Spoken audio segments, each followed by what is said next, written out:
Welcome back, everybody, to Ushulminbas, the realm of enchanting, and the fortress of Akbardthanas, Doomslayer.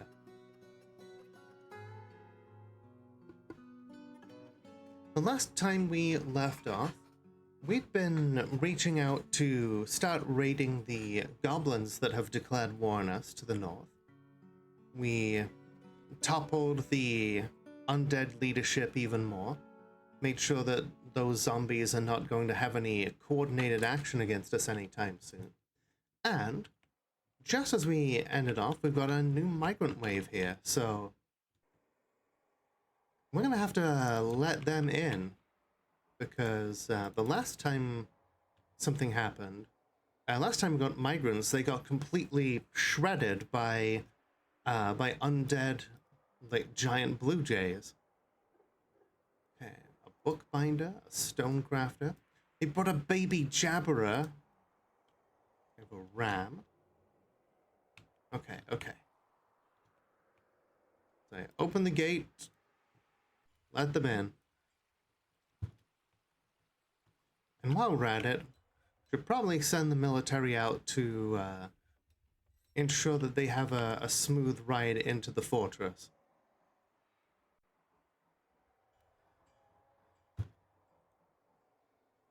Okay, yeah. Someone please pull that lever. Okay. The bridge should be down any moment now. Okay.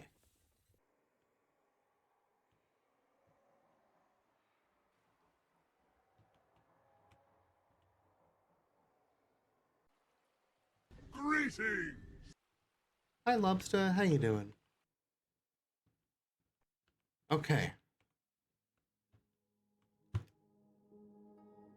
Looks like none of the combat is happening inside, so that's good. Alright. Bring the military back in. Okay, we have escorted all the people to where they should be. What's this Hammerlord fighting? Oh, just a zombie possum. Okay. Nothing major.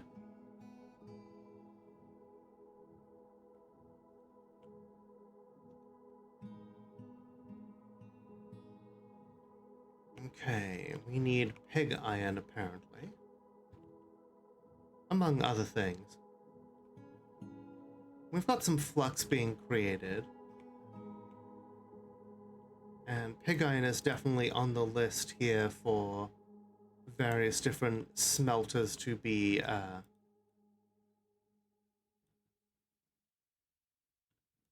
to smelt up. Yeah, we've got rows of smelters, kilns, even glass furnaces here. We want more jugs created so that we can press the honey that we've got into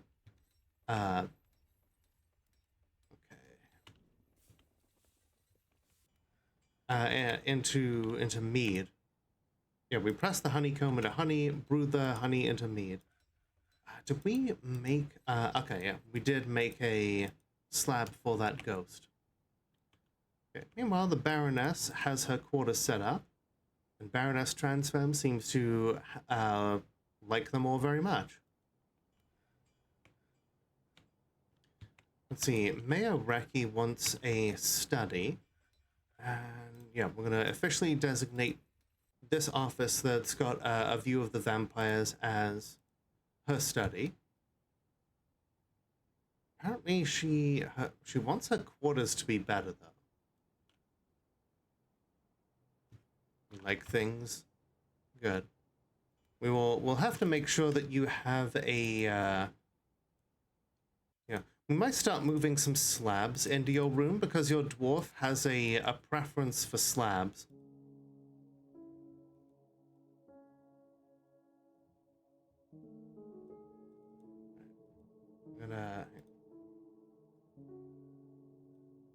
I'm gonna order some engravings in Reki's room just to spruce it up with some artwork.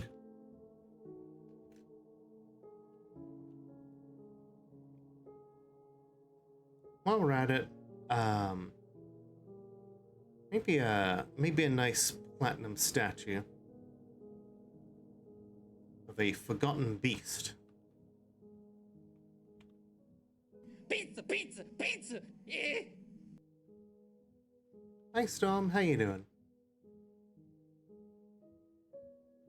I want to put a platinum statue in Transfem's room, the one of a giant leopard, because that was from her original room. Want to make sure that that makes it into the elf poet Inale Bilarieda has shared a rumor from abroad. Which broad? Yeah, what rumor do you share here? Looks like a whole bunch of yeah, basically just rumors that we have different artifacts here. What the hell is? Huh, wow, we have okay. Gotcha. Yeah, word is getting out fast about the items that we have created and named, I guess.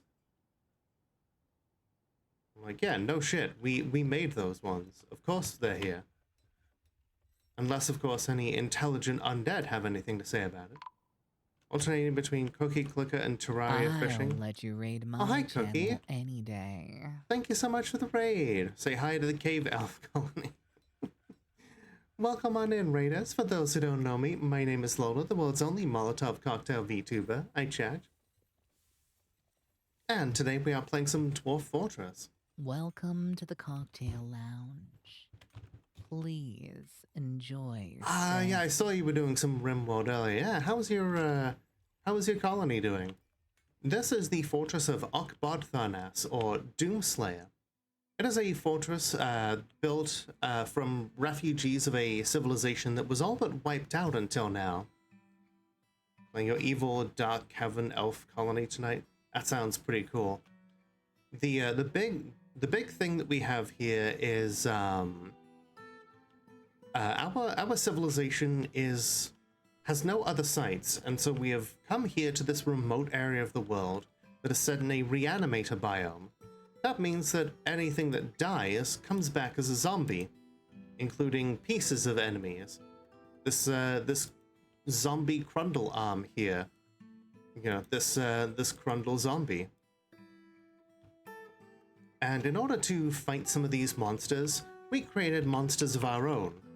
We have an elite warrior cast of vampires who all are basically sealed away in their own little enclave, and we send them stuff through the doors occasionally to make sure their needs are met.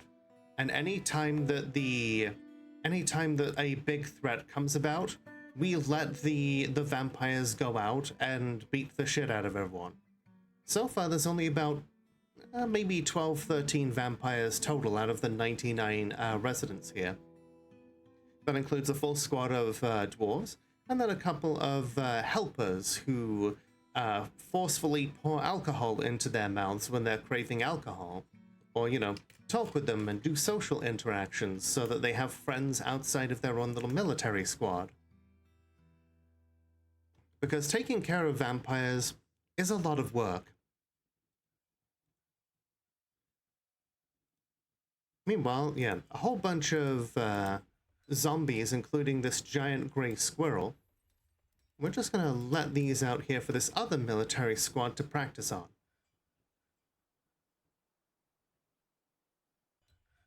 Exactly, yeah, we have them all basically kept in their own little area. We try very hard to make sure that nobody gets drained. Although we have given them a couple of blood bags, especially anybody who is guilty of anyone who's guilty of colluding against our fortress gets fed to the vampires. It's you know, something of a necessary evil to make sure that they don't just, you know, the moment that they get a chance, come out and like drain half the fortress, because they will. They do remember. They do have kind of a blood deficit, as it were. I've seen I've seen vampires who will come out and just drink multiple dwarves if they haven't had a drink for a while. Oh yeah, one of our guys is a were-bison. We're currently in the process of making him basically just a place where he can live out his days. Maybe make some weapons occasionally, that sort of thing. Defy Venu Lathe. You know what? Let's interview them. Hi, Aquakimmy, how you doing? Sure, they may be a monster slayer, but does that look like the outfit of a monster slayer to you? They have no armor or weapons. They are a competent bowman at best.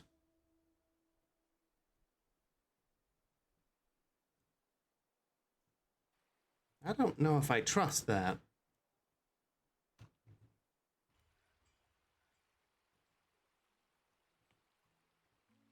But yeah, if any of y'all need to raid and run, I totally get it. Streaming does take a lot out of you.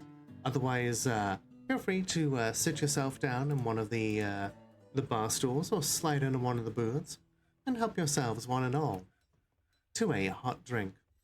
What you do with it is your own business.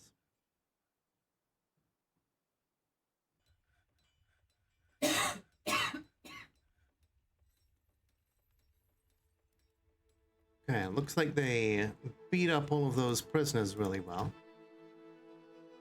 Sometimes the best way to help your guys practice is to just take all of the people that you captured from the last siege and just finish them off, you know. Hi Ash, the toads are doing quite well. We have a bunch of baby toads that just spawned here, so congratulations. Currently, Pablo Toad is wandering around Transfem's quarters.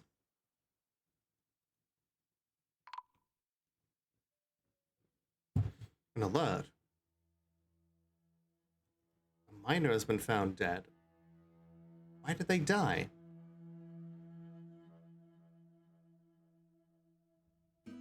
Did they fall?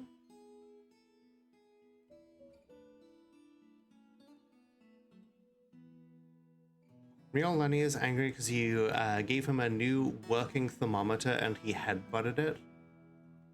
I mean, I don't see anything wrong with that. Okay, it looks like he did just fall to his death, but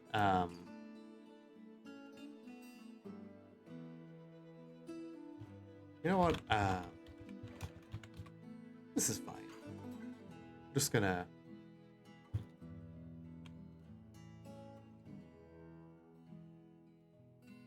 How about you'll dig your way out of there, huh?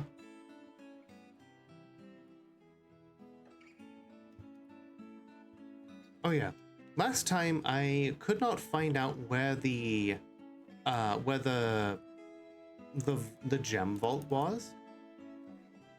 You can't stress enough the thermometer is half his size. I mean, it does sound like he's pretty insecure. So yeah, I found out what the gem vault is. This is it. And yeah, underneath you can see all of the obsidian, the blue diamonds, all the other stuff. So there's gonna be some good stuff in there. It's now summer. Not just that, I think there's also like another gem vault around here. Yeah, right here, another set of like volcanic walls and gems. Steven Universe cast is there. Yeah, we've got a ruby, we've got yellow diamond, emerald, obsidian, clear diamond, and Steven.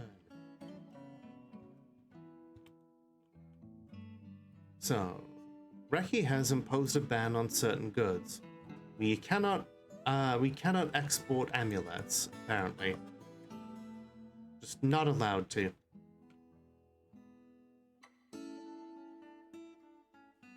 Speaking of Reki, this is going to be the dining. Welcome to the cocktail lounge.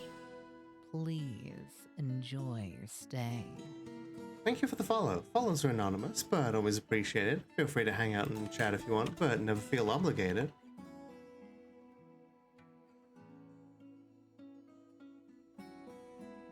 Although I think that perhaps with your name, you may be looking to get yourself noticed.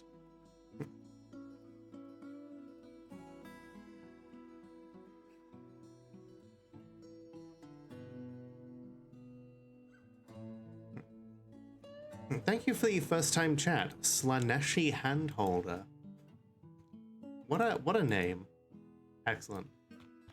Also, I'm gonna fix the stuck merchants just so they can leave. I don't like them just sticking around the map, you know. I want them to be able to at least make it home. There. Lenny to the Dumber Frog. Assuming you want one of the cave toads to be called Lenny to the Dumber Frog.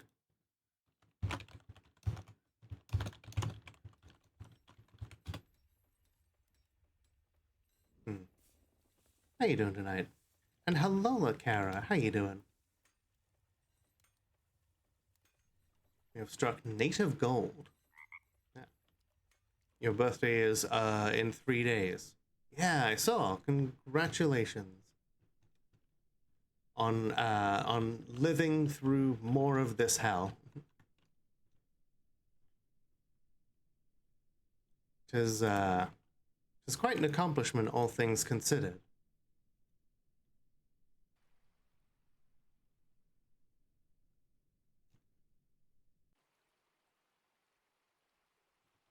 You were forced to get your own easy pass though, instead of mooching off your mom though.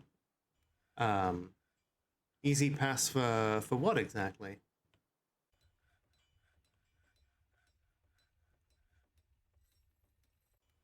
For Disney World?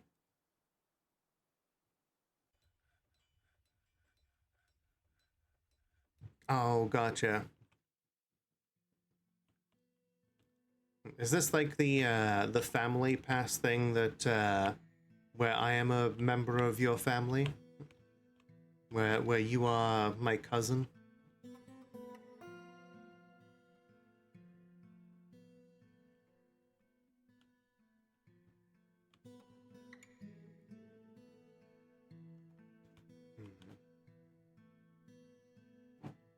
Just pays your road tolls when you drive through. Kind of like weird idea, but like, what if just like instead of paying tolls for like each road that you go through, just like every road was, you know, owned by everyone, and that you know, like a yearly toll was paid in addition for like other fees that were that you know went towards other projects as well. I'm sure that would never work. Hi, Brazen. Yeah, the dwarves are in good health. How you doing today? Not sure how they choose them. Fair enough. So yeah, I'm shutting the outside again, partly because I don't want any zombie animals to get in, and partly because I don't want to split up people's attention too much. Although that said, we just had a human diplomat come in, so I suppose we better let him in. fine as long as they have enough beer and hardtack. That's mostly true.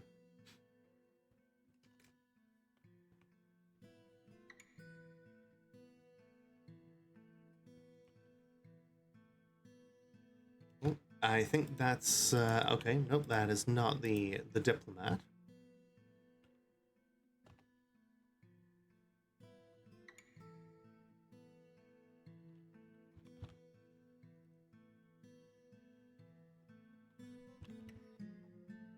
Ah, here they are. Rilstud Adacon, the keeper of the seal. Whoop, they're running away from a zombie possum. Okay, looks like they've gotten over it. Gonna go, oh, and there's another. And he just tried to dig up his plant again. That does seem like what he do. He just engages with the enrichment.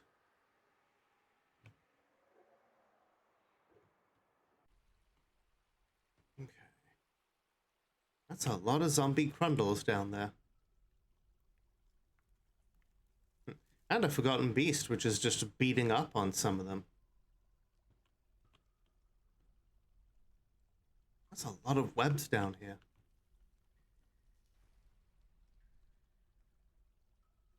Makes me wonder what all everyone is doing. Ah, here we go. We're gonna have to be real careful about how we let Minkus out of here.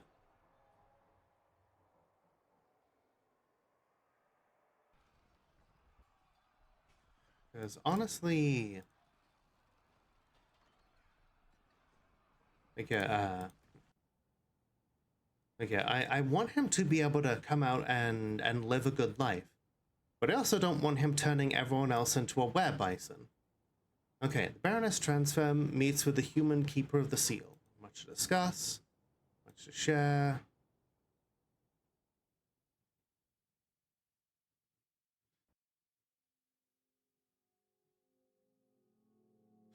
What, pray tell, is Lenny? Ah, it is, I'm surprised you don't already know. Lenny is what they call a tomato frog. They are known for being aesthetically pleasing, but not for being smart.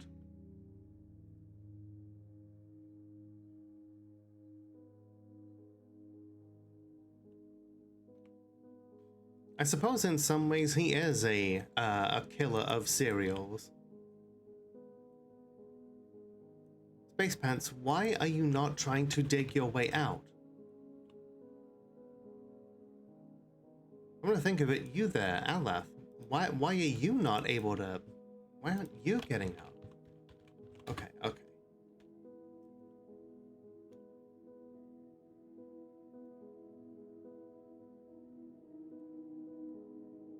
Okay, you know what?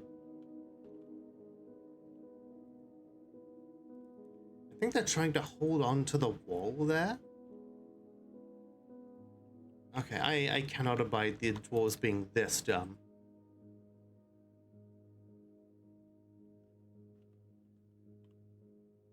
Yeah, Ash is an avid frog enthusiast.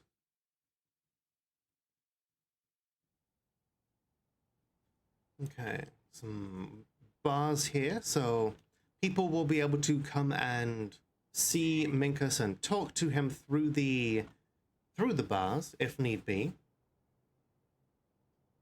And we can lock all of these all these doors here to keep him in. Googling, yes, they are cute little chunks. Oh hey, Ramunda has grown up to become a child. Time to assign them to the daycare.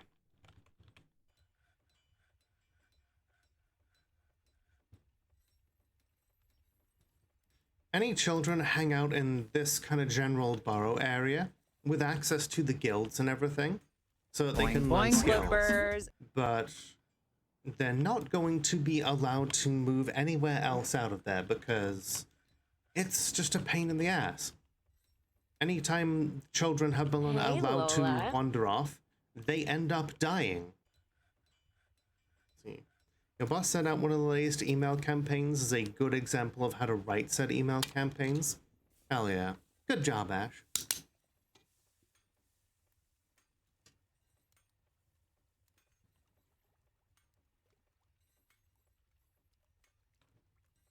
Here's Lenny, 14 years old, playing make-believe with some of the other children. Some of the frogs. Oh. Let's see. Rith Onal Relok, the weaponsmith, has given birth to a girl. Alright, you know? Who needs migrants when our dwarves are apparently... Yeah, no migrants this season, but we did get a birth. Who needs more migrants when we are literally just creating our own dwarves at home here?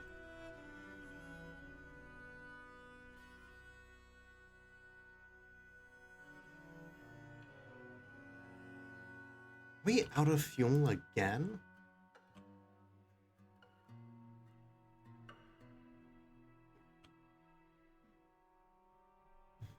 All the more reason to get a hold of some of that magma down there.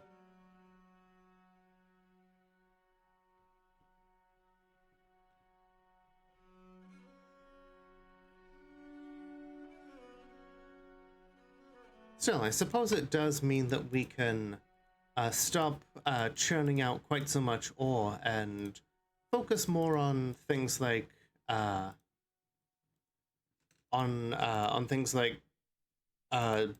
digging, because we've got a lot of stuff to dig.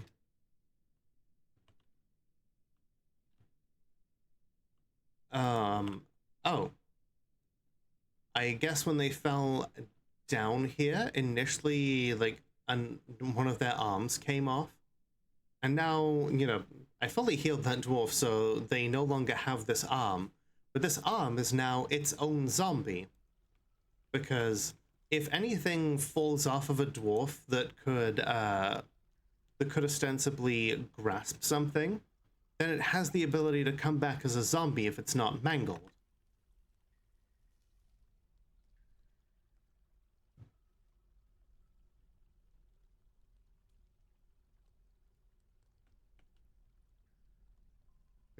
Your other boss liked your bonkers ideas to design the student shoutouts and the year-end fundraise letter, like little hat ornaments. Yeah, like, I mean, it's literally called Stetson University. Like, how could you not get, you know, more hat-themed around it?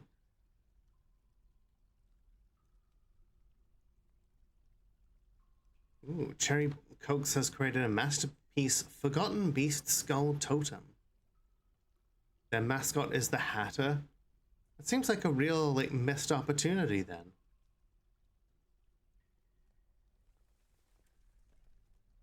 Alright, come on. Dig your way through. That really used to be just a giant cowboy with eyes, no mouth, just eyes. That does sound kind of creepy, not gonna lie. But for a moment you heard Bono complaining on your back porch, turns out it wasn't him. What was it? We designed him to be a whole-ass cowboy with the hat. I mean, that's okay, I guess.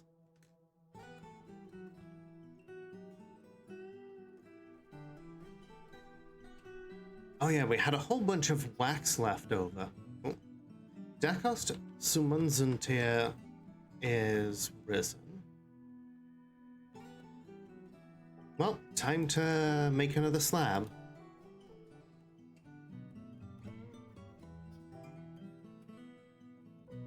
I might start putting some of the slabs in Transfem's room, just because her dwarf has a preference for slabs.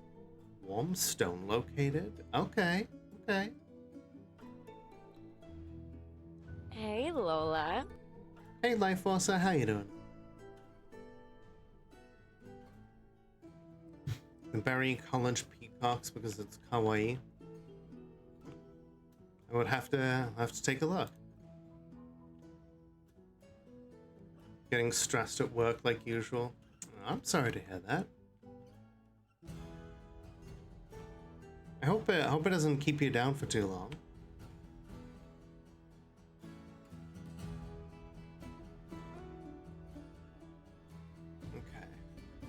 we're gonna keep digging. Nothing bad has ever happened from dwarves digging too deeply.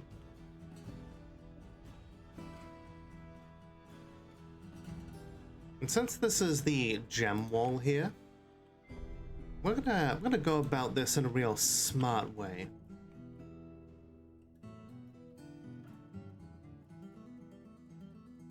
Ooh, there's a lot of nether cap we could dig here. Once we find the magma sea, we could use nether cap as part of the tube system to dig it all up. There it is. Magma sea.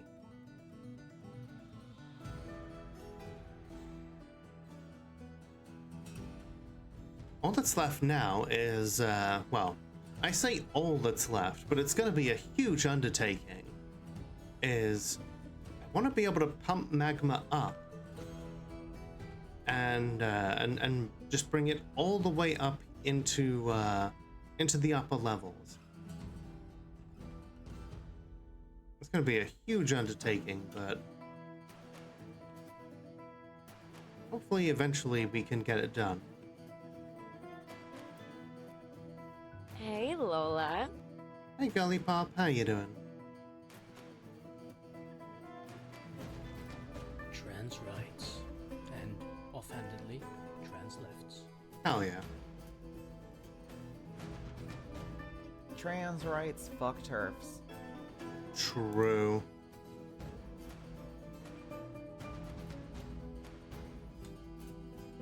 Looks like our vampires are currently just kind of hanging out. Arya is meditating on death. How's Zelda? Zelda is okay right now. She's been having a few tummy troubles lately, but she's otherwise doing well.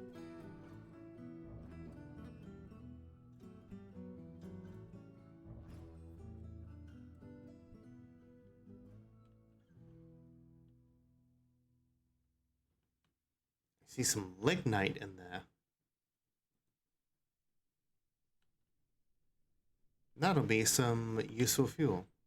Not the Tumby twabble, I know, right? Hey, bitch! Hey, chortling bird, how you doing?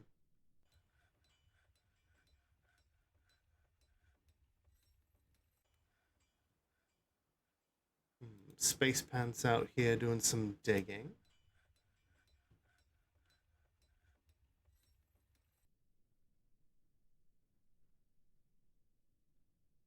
Yeah, how's your day going? Ah, Brazen is over here grabbing some, looks like some granite to make a quern. A quern is a type of grindstone that is, ground manually. We use it for all sorts of things like making flour and dyes and that sort of thing.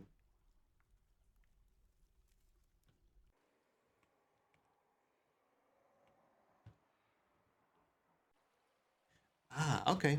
Cool. So this part here, as you can see, we're also digging out a nice tunnel here. Hand-powered grain grinder. A millstone, if you will. Technically, the game does make a difference, a distinction between a millstone and a quern. The biggest difference is millstones are powered by like water mills or windmills, whereas querns are simply operated by hand. The Mahogany Company has many members in Doomslayer and now wants a grand guild hall.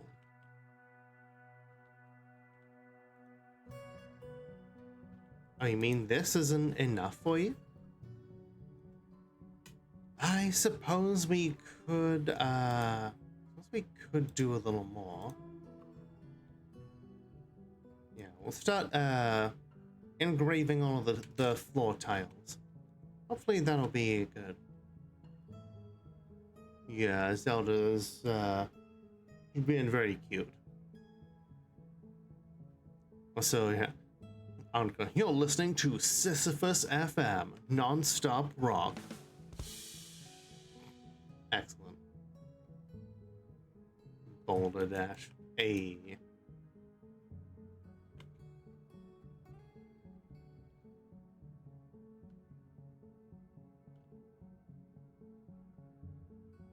So, we're digging out the floor above the barracks in here. Hi there, hello. Because I also want to put a mist generator in this barracks here. So that way, both our military squads have access to a mist generator. Hi, Zelda.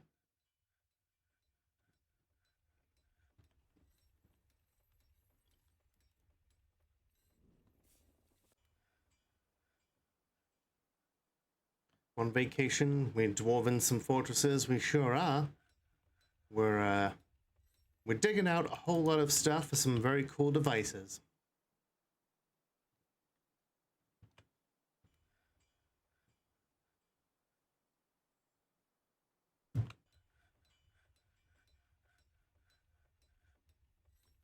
A lot of charcoal being made.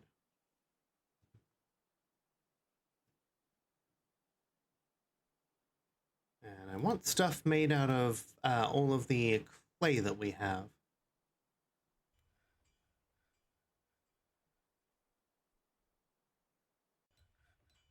Mostly jugs and bricks, because I want to build structures using the bricks, and the jugs can be used to hold things like honey, and mostly just honey, honestly, so that I can then turn it into mead.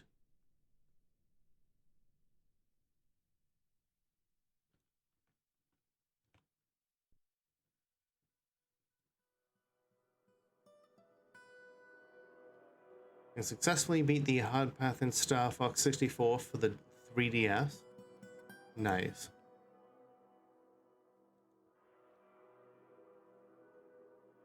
I know, she was tapping my arm.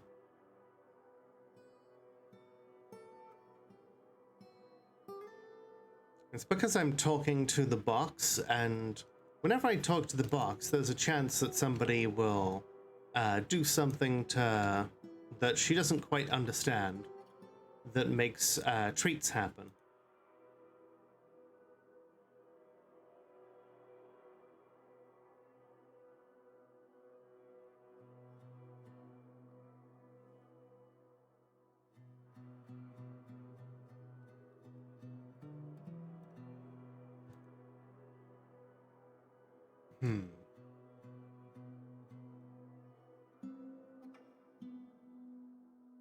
I'm gonna make this a stockpile for bars and blocks. Hopefully we can bring some fuel in here, and then Minkus can do a little, do himself a little smithing in here. But now that I mention it, I know, right? Hi, Zelda. You want a treat? Oh, yeah, you do. You were practically trembling.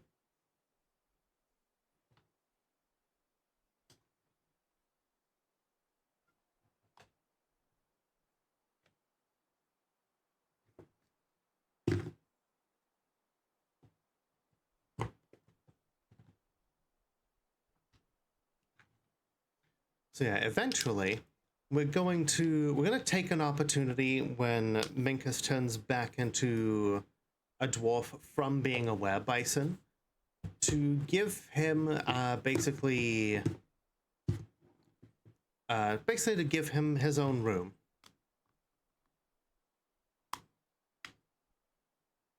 It is kind of cruel to keep him locked up in there for the rest of his life when he did not, he was not responsible for becoming a werebison. Uh-oh. Snatchers.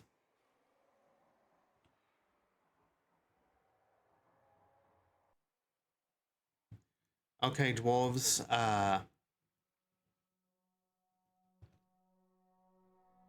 let's get everyone inside.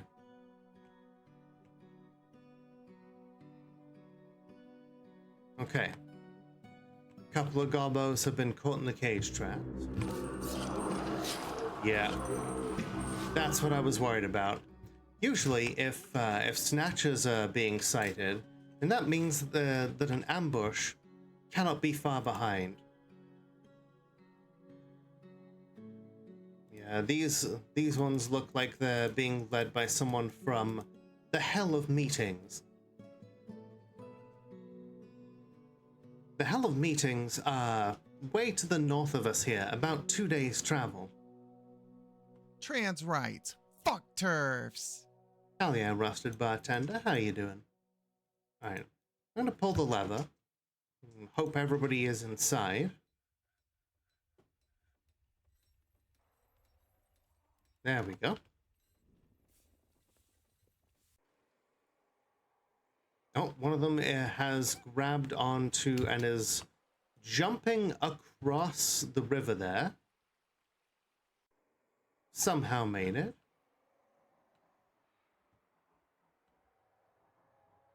Kind of seems like bullshit to me, but what do I know? Oh, they're climbing up the walls. Oh, and they are literally shooting through our own fortifications at us. They killed a kitten. Wait, how did they get in? Oh, there's a hatch there. The Hell of Meetings, every 9-to-5 employer's worst nightmare. True. Alright. I'm sending the military up. Oh, it turned into a zombie, so they had to shoot it again. Thank you for saying hello, Mystic. Okay, go kill them. Murder them dead. Jamie! Looking while you recover from days of dog sitting. Aw. I hope it was worth it at least. And I hope you had a great time, and I hope you will enjoy relaxing here with us.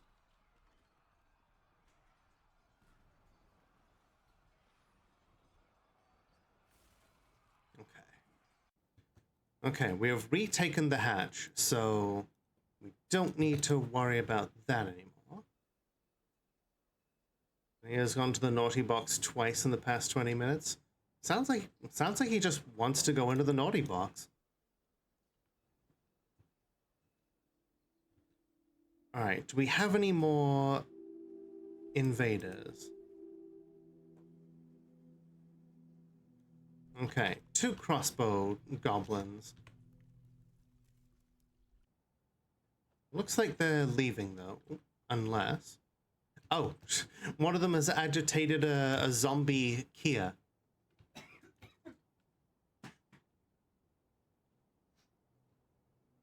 For once the zombie is here actually working in our favor. These creatures are enemies to all, and sometimes the enemy of my enemy is my friend. Well, looks like one of them is... Did they drown? Or did they just flee?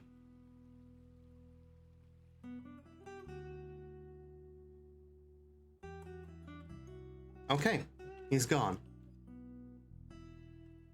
Cool. You know what? We're gonna stay locked up for a little bit.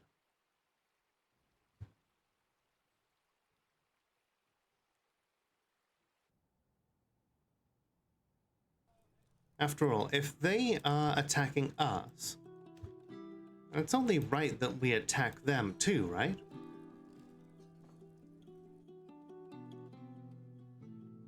Kind of seems a little unfair if we don't.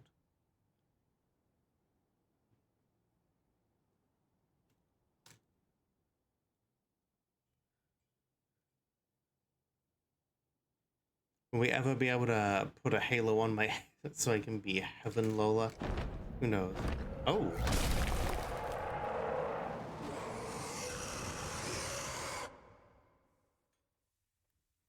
The forgotten beast Omo Acroxo has come. An enormous hairy bristleworm. It has a knobbly shell and it belches and croaks. Its slate grey hair is long and wavy. Beware its fire. That's nasty.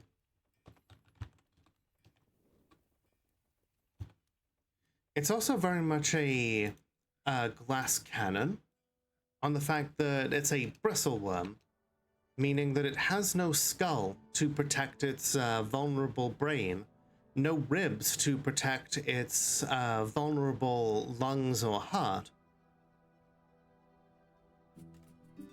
Therefore, one good solid shot with a decent melee weapon should kill it.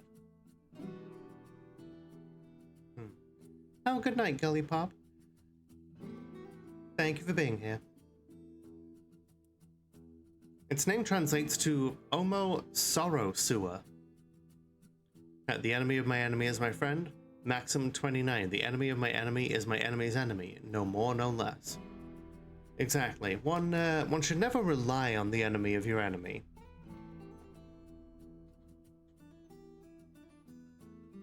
It's like, sure, you can factor that in, but it's important to consider that they are not necessarily your friend.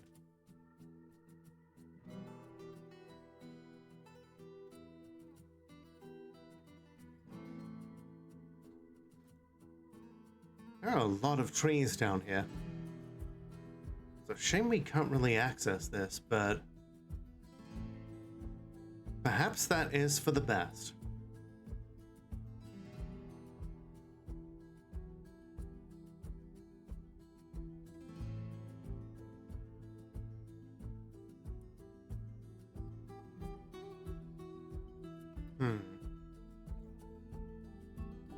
The 17 Maxims of Maximally Effective Mercenaries, an excellent companion book to the Art of War. Yes.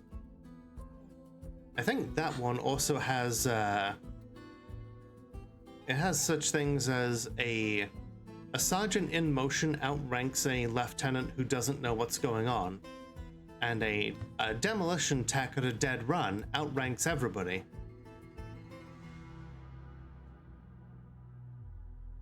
Those are definitely some of my favorites.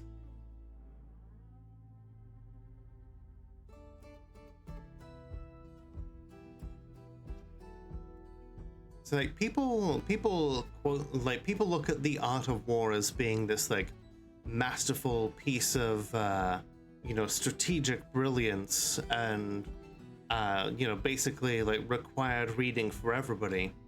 But honestly, it's basically like it's like ancient Chinese, war for dummies, basically.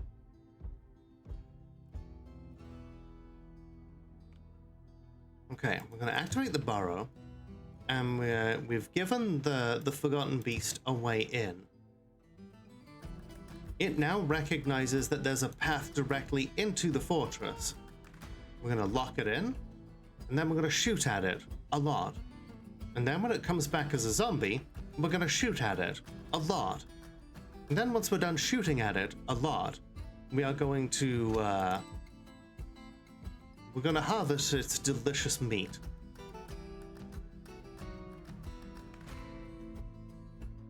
To be fair, was precisely who Sun Tzu was targeting. Oh yeah, absolutely. Like, yeah, he was basically he wrote the book for like stupid nobles who did not know the first thing about like war or logistics, because it contains it's an introduction to war. Basically, it includes basic things like bring enough rice to make sure your troops don't starve to death. I'm like, wow.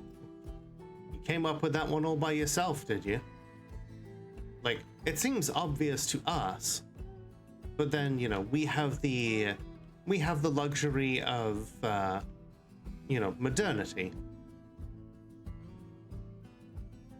Okay, so notice this does not say Omo Araroxo's mangled corpse, so that means that it is going to come back as a zombie. And when it does, we'll be ready to shoot it again. That one was very easy to kill though, because like I said, no bones.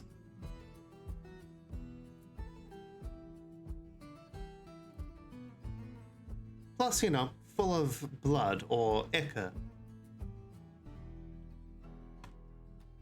Logistics, assessing the terrain and the weather, the forecast. It was the basics of war. You know, it should have been.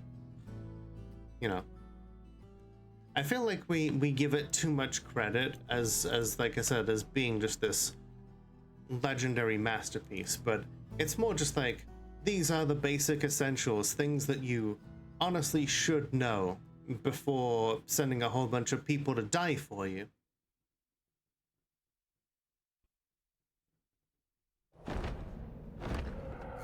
Oh. The forgotten beast Obi has come. A huge oriole. It has a fat, bulging trunk, and it has a gaunt appearance. Its amber feathers are long and narrow. Beware its deadly blood.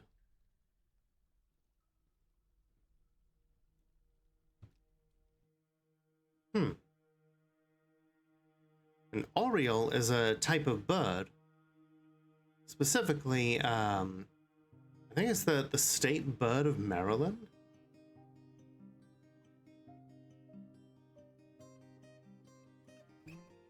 It may be able to fly its way into the fortress then, so we're gonna have to be have to keep an eye on this thing. A lot of troll blood here. Oh, it's found some zombie crundles. Squimch. Yeah, it's about teaching people how to do the basics. And that shit's important. Because if you don't know the basics, then like, what are you even doing? Hi Mono, how goes the mines? The mines are going well. We are up to 100 dwarves.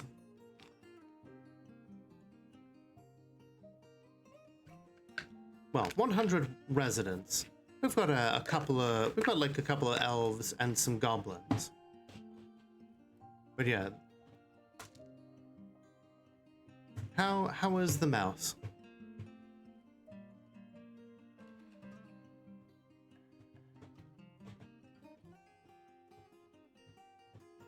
Squats? Man, people forget about the squats.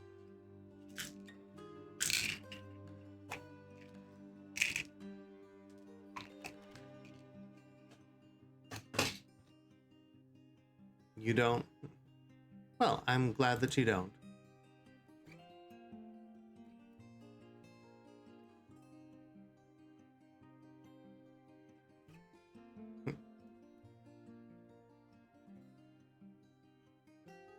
Alright, I'm gonna keep an eye on the game here then.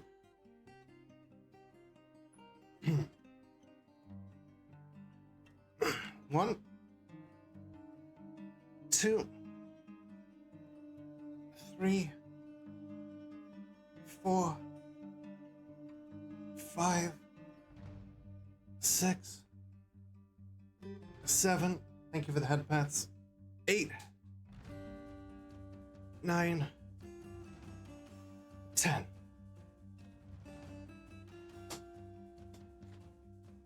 Thank you for contributing to the fattening of my ass.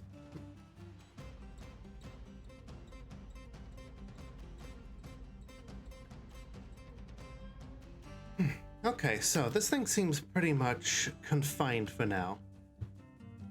Alright, we're gonna go back to this. Okay. This thing is now mangled and mutilated, so we can open this up, and before it goes bad, I'm gonna have someone butcher it.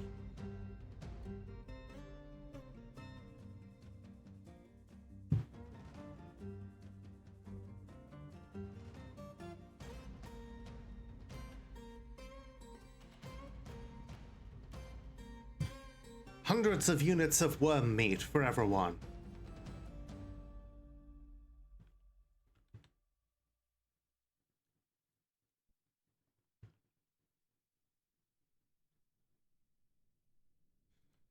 Let's see, Pyromamsa is over here. Just dragging the entire thing over.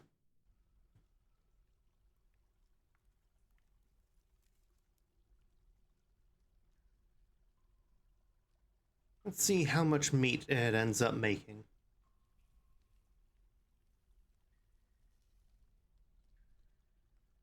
Is Pyromancer any good at butchering?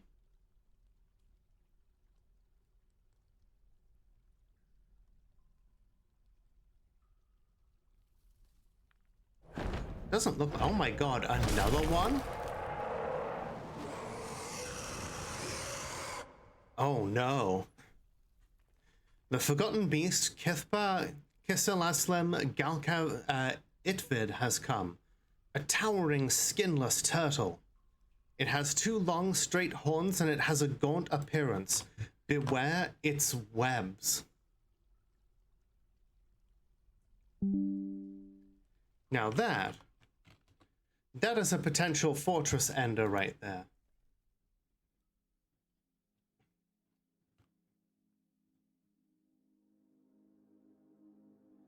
It has 13 total kills. And it seems to know where it's going.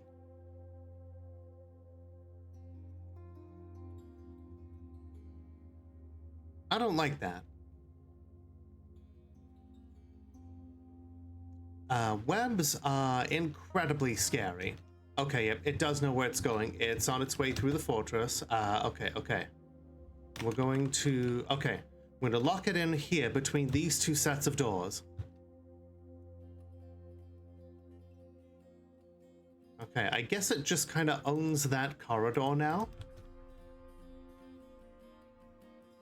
It just owns that corridor now.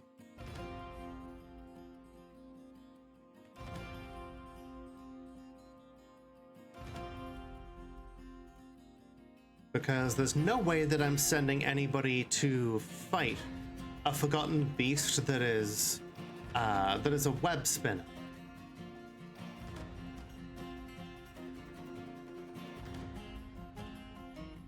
But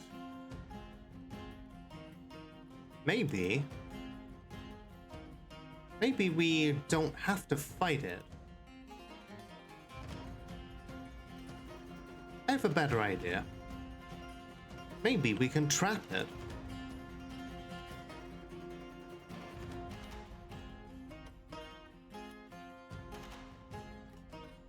After all, it is a web spinner.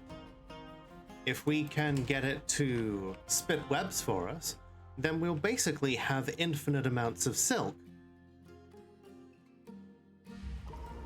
Oh, Playtest Tobal Idith the farmer has been possessed. That means they want to make an artifact. Okay, she is... Okay, she is a competent thresher, but also an adequate weaponsmith. An acquaintance of yours is livid. Apparently she paid a $4 figure for new leather boots. And before she got to wear them... Oh, no. Oh, that is, unfortunate. Okay, she's claimed a stonemason's workshop. Okay. Interesting. But yeah, that's very unfortunate for them.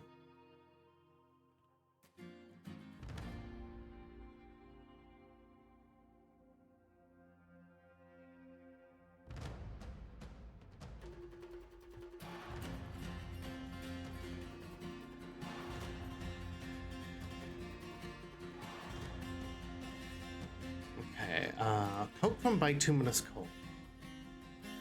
And we're going to say no work orders allowed for these 2 shops. Because these are not going to be used by the general public.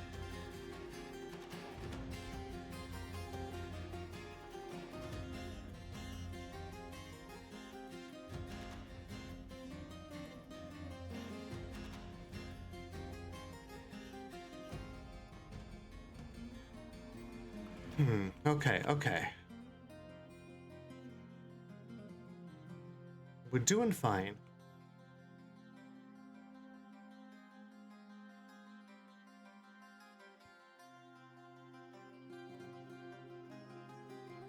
Honestly, though, she could just thoroughly wash them, like really thoroughly wash them.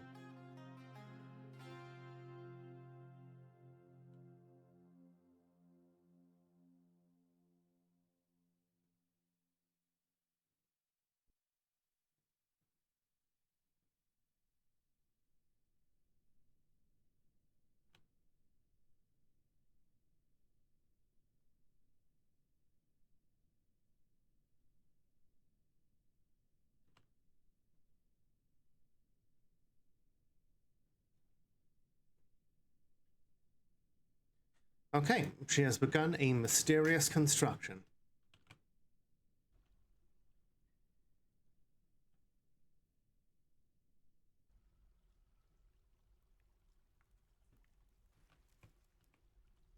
Huh, no human traders came this year. That's, interesting.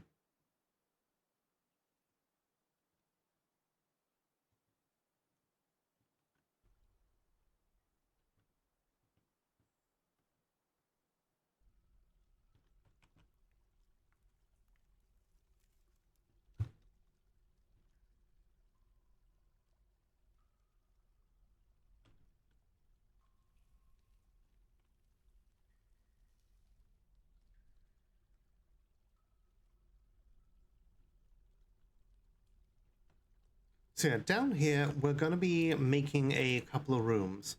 One is basically going to be a dining room, and the other is going to be a dormitory. Just to have some somewhere for the dwarves working on the deep mining stuff to rest, in case they don't want to go all the way back up to their usual haunts. Hey Ari, how you doing? It's good to see you.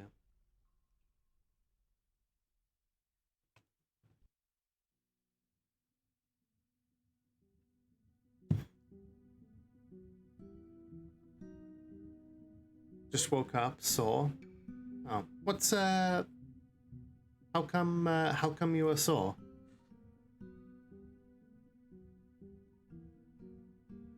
Ah, autumn time. So, the dwarves in the mountain home should be here at some point.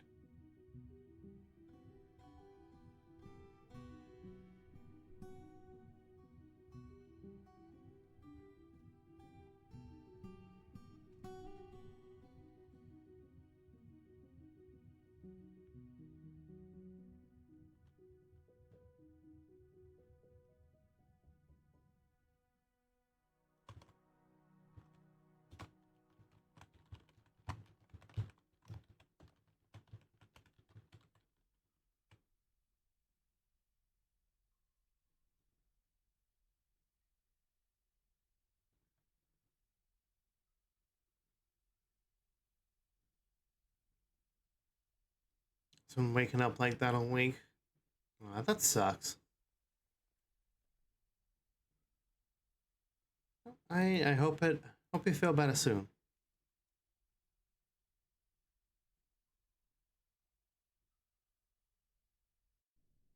Speaking of so, your back's check engine light is on. All right. Hope you feel better, Brazen. Get yourself some good sleep, and I hope you hope you have a good day tomorrow.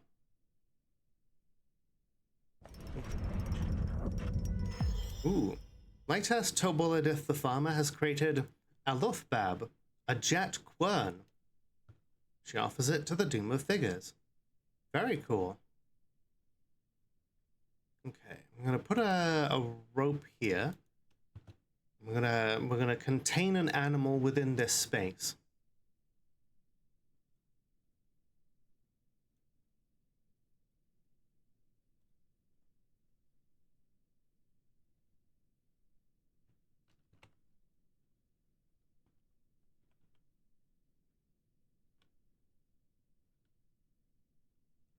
Tiger bomb?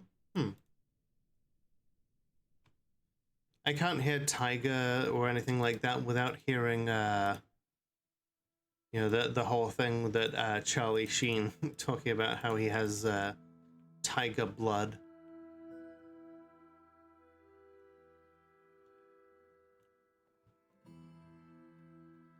Okay, we are locked in. There's no way of anyone getting out.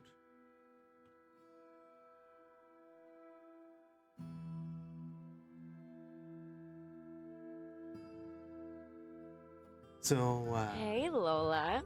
hi Tara. Just finished supper with your mom. I hope it was a good time. The fortress is going well. We have we just saw off a few snatches, and the vampires are about to go on out for a little spot of retaliation.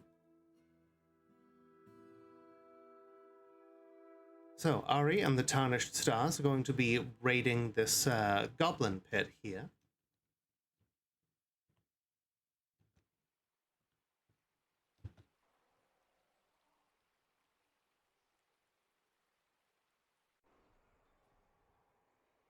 I've been out in the sunshine a long time ago. It's annoying.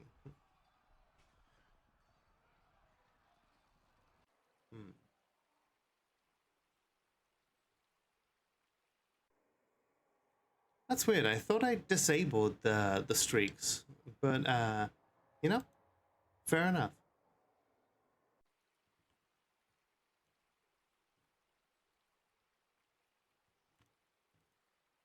Oh my God, Burr, why are you doing this?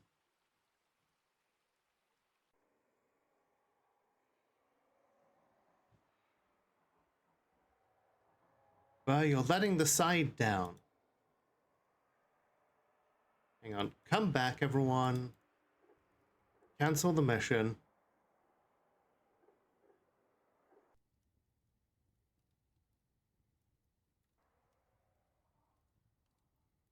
This idiot, for some reason, is stuck.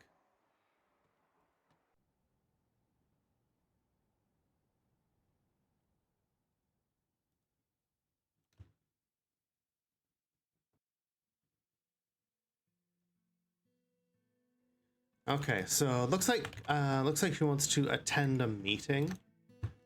Okay.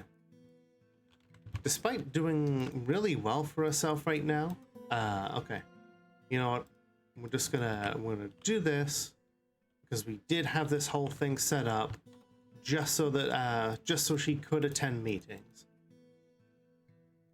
Burr, over here. Idiot. Go on, conduct your meeting.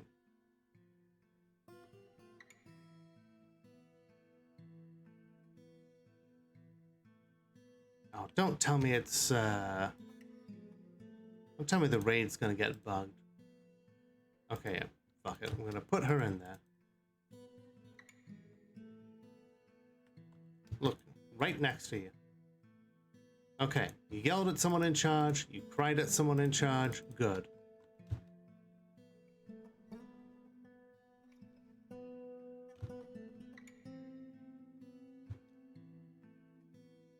Now go put your damn armor on.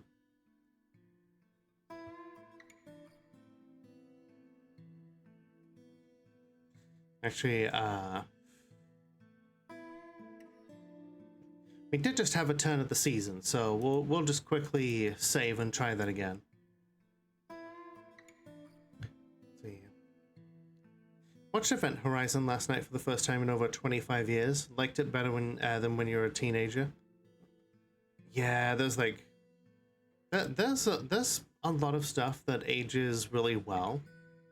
I was talking earlier about how the Animaniacs ages really well, because there's just a whole lot of humor in there that you just that you don't appreciate because a lot of it goes over your head as a child.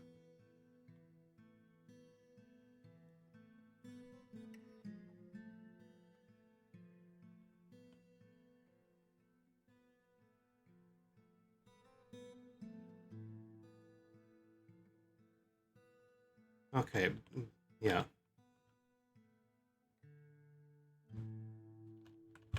Do this again.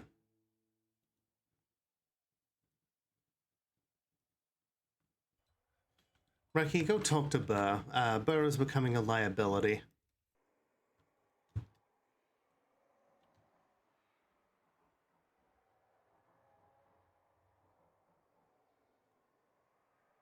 Okay. Feels satisfied yelling at and crying on someone in charge.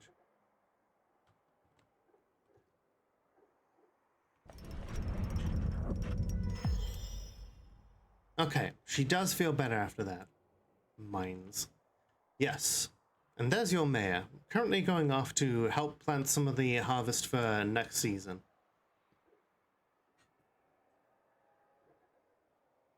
Now let's take a look at this quern that just got made, shall we?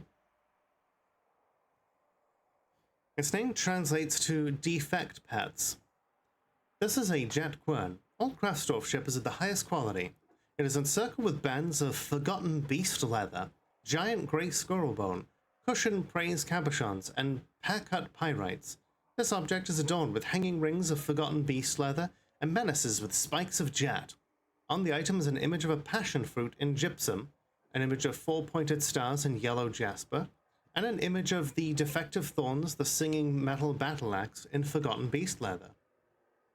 That's pretty fucking cool, the fact that it's got so much forgotten beast leather on it.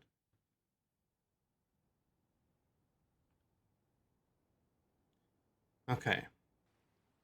Now this time we have everybody sorted out. We're going to try and send them on an attack again. This time we're going to see if Burr actually joins them.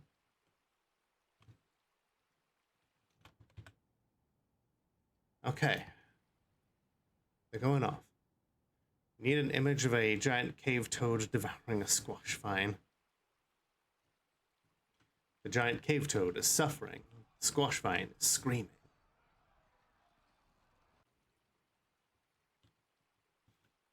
Alright, so everybody is basically being kept, everyone's being kept securely locked away from the vampires while they're out raiding, because everybody knows that, that the vampires are, you know, if they had the chance, would basically just drain every last dwarf in the fortress.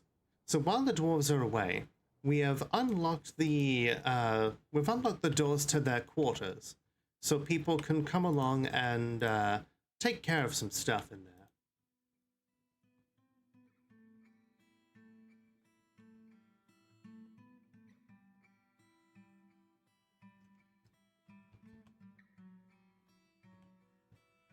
I've got a plan for some, shall we say, enrichment.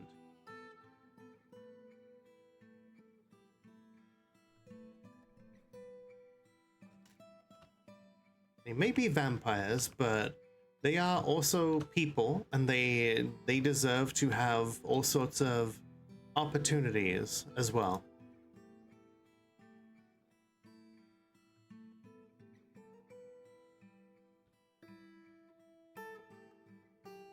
How is your dwarf?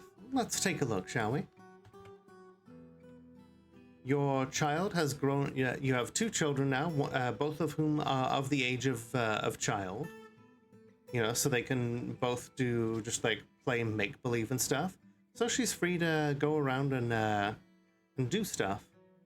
Looks like she's satisfied at work. She is producing masterworks now, which is very cool.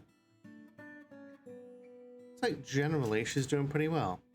The age of child, yes. She is apparently ecstatic with how she is. Look at her gathering up all them strawberries. We've also got plenty of blade weeds coming in, and blade weeds can turn into emerald green dye, so that we can use that to make all sorts of rad clothing.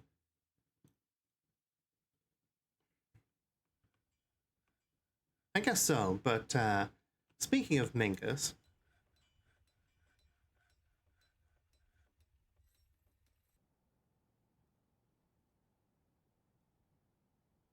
we're setting up a room specifically for him. Some quarters that she can see him through, maybe even spend time with him. Because he's a legendary weaponsmith, we wanted to make sure that he has the ability to still make weapons for the fortress.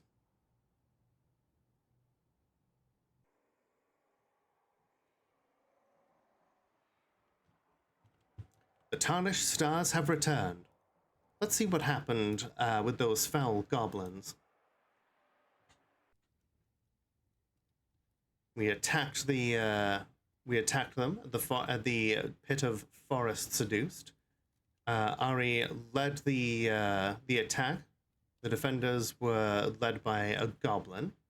Ari outmatched the goblin and had a strong position to attack. Mistora the cave dragon slew one of the goblins and another goblin. Looks like another goblin attacked Mistora. And then we slew 8 goblins total with Ari's squad. So yeah, just a whole bunch of goblins getting absolutely murked.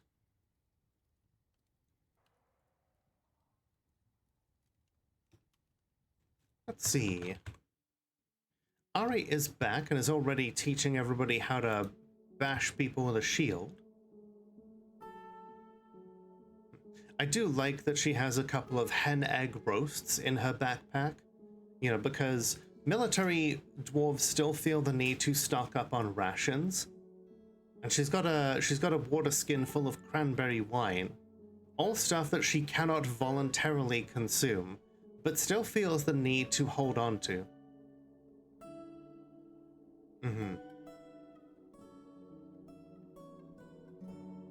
So, because she had a better plan than the other guy, that should upgrade her. Okay, she is now a competent tactician. Yeah, because there weren't that many goblins out there, let's attack again and try to burn that pit out of existence.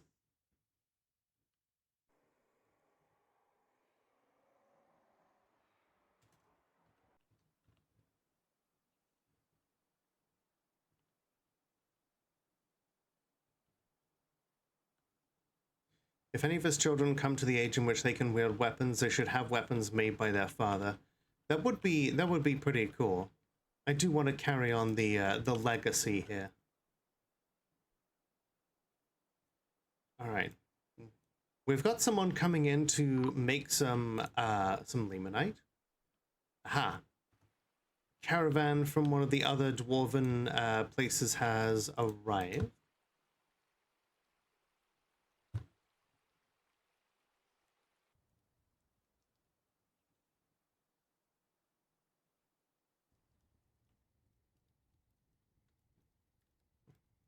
Well, since they're here to trade, we should lock the vampires up again for now. Once the trade is done, we'll send them back out to invade.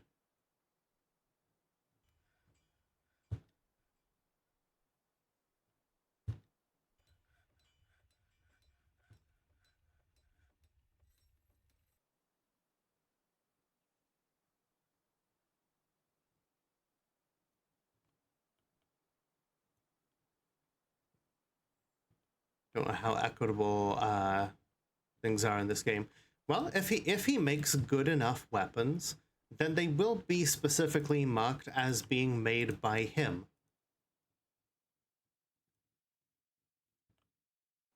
Oh, Minkus has turned into a werebison. Cannot control him right now.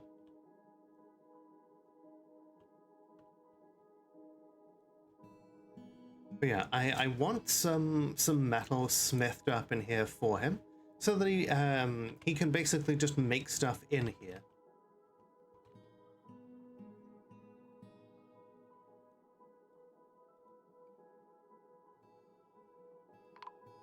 Well, okay, ghostly musician put to rest. Okay, dwarves, let's get arms dealing.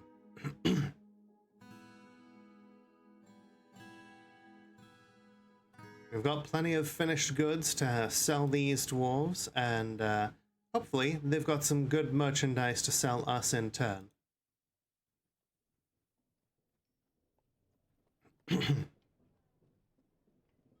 But it looks like we have an ad break coming up, so we'll take care of some of the trading here once we get back. So everybody get up, stretch your legs, grab a drink, do whatever it is you need to do, and we'll be right back. Oh, thank you everyone for your patience.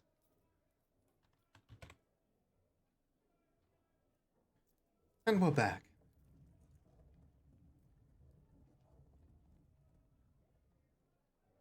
Boing boing blippers.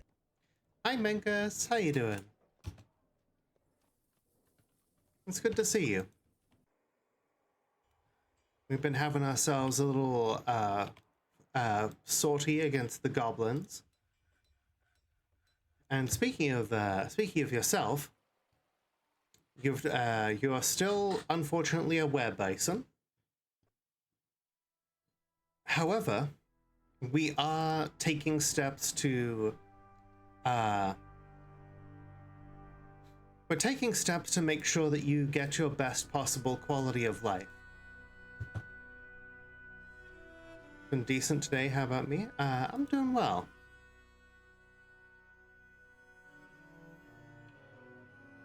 We are we are doing our best out here.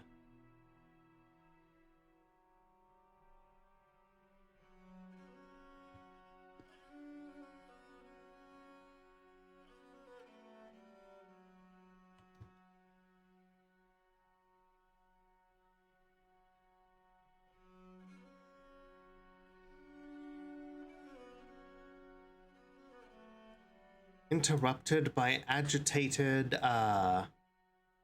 giant gray squirrel corpse. That's not good. Alright, bring the military up here. If we're gonna trade with all these folks, then we'd better make sure that they can actually trade without being, you know, killed. Would be a way to honor the memory of your children. You say honor the memory, but let's be fair. You will most likely outlive your children, considering you were locked up. Hey, look! It's Sinnoh Dykdorn, the Rare Princesses of Partnering. The Rare Princess of Partnering. Current leader of the elk people who have been sending zombies at us. Don't know why he's just standing there.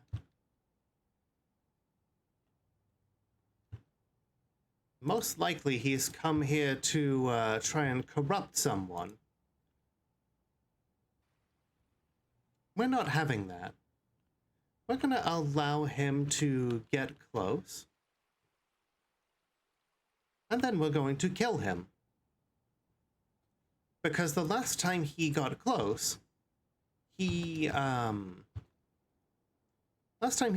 somebody tried to steal one of our artifacts.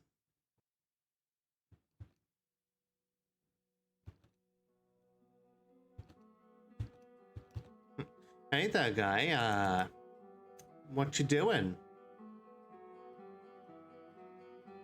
Look at this.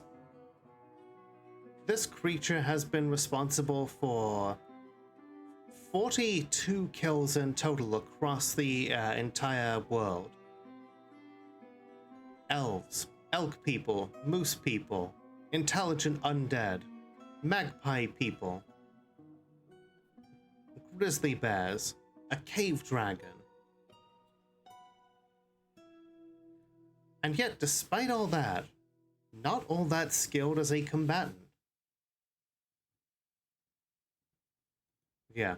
We know what this guy's deal is. We know he's here to steal our treasures.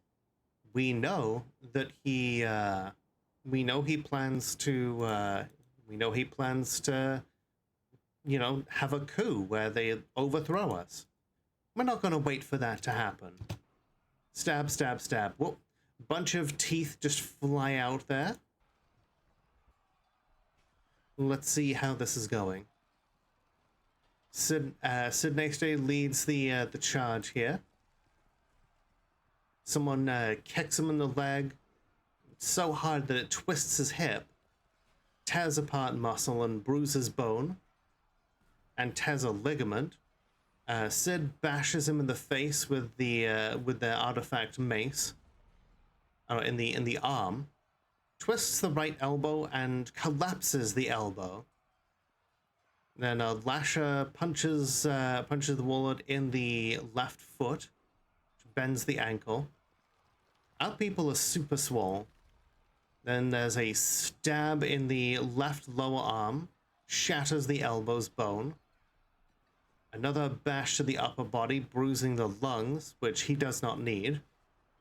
Scratching him in the head, deflected by the mask. This is all before he's even had a chance to do anything. There's a stab to the foot. He falls over. The Master Lasher lashes out with their silver whip. Another bash with the shaft of a steel spear. Punching causes the hand to collapse. Okay, yeah, this is just a long list of us just repeatedly murdering this guy.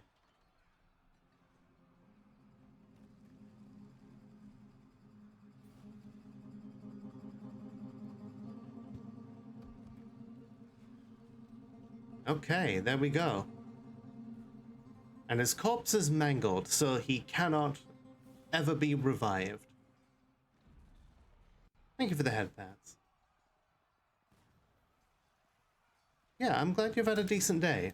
My day's been pretty decent too, on account of how it's been less ungodly hot here. Oh yeah, Vampire Enrichment Center. Here we go.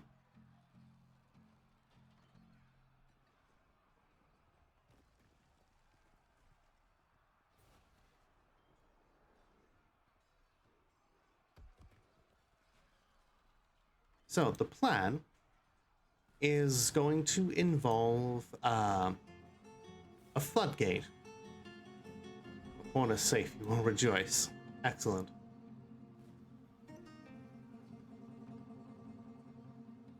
There are floodgates. Here's floodgates.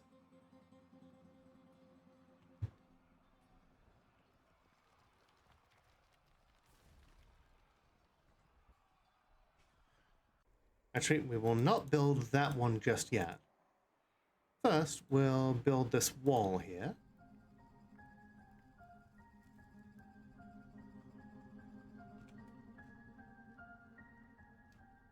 Scrungly, dude, if you insist.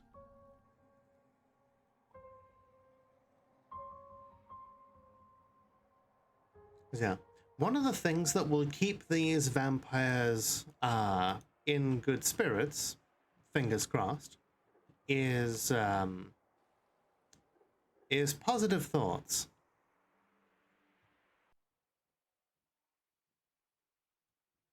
And one of the things that will be guaranteed to bring them positive thoughts is building up skills.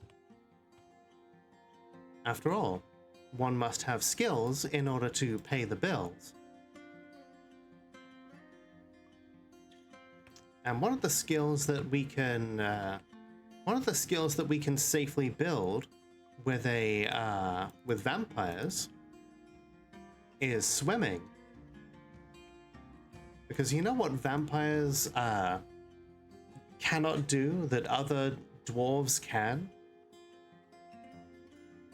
Me playing Slanesh after emptying a thrall camp. Hey, you want to be my vassal? You'll get this cool settlement. No strings attached. Wink. Did you just say wink? No.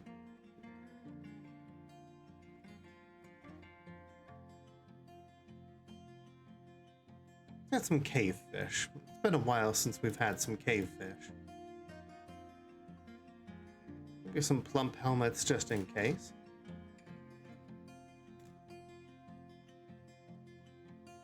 We'll get all these fruit so that we can continue to brew drinks. The yarn could always be useful.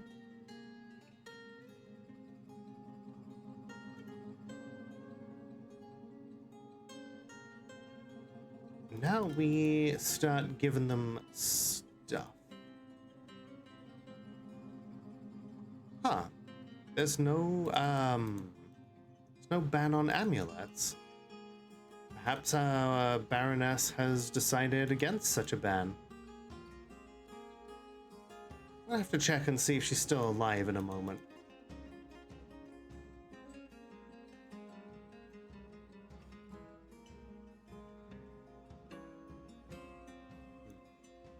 Amulets made of forgotten beast horn.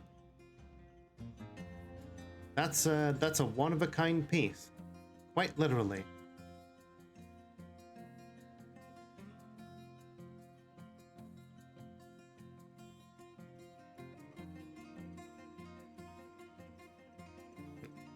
I'm glad you've gotten the hang of playing Total War Warhammer 3, though. It seemed like you'd been frustrated with it for a while, so I'm glad that I was able to offer some suggestions. I look forward to our game again, perhaps this weekend.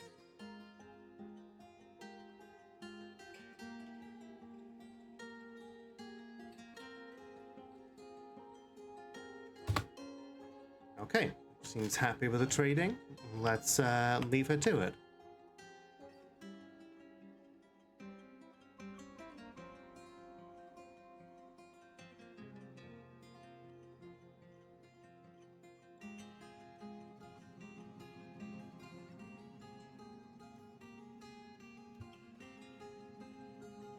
Oh, yeah.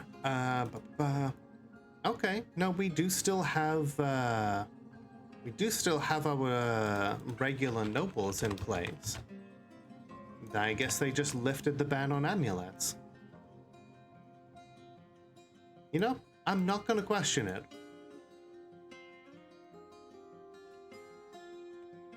These things happen occasionally.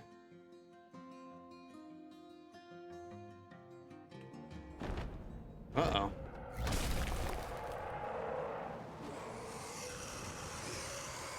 The forgotten beast Cathutha Rufalalomifo has come. A great blob composed of vomit. It has a spiral shell and it has a bloated body. Beware, it's poisonous gas. Oh, so it's the quartering.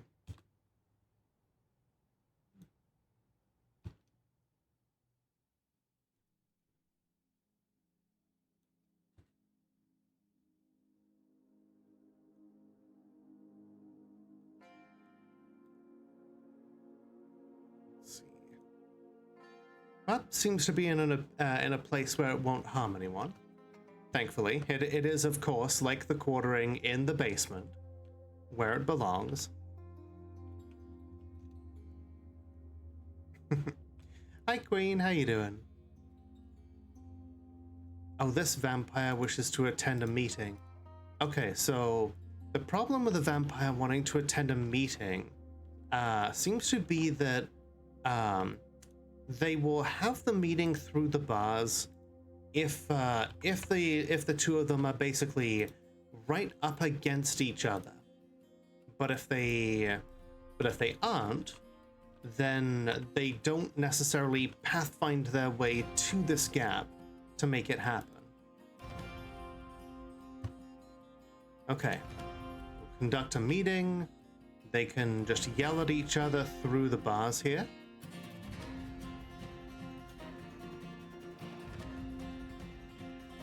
Reki, go see to your constituents.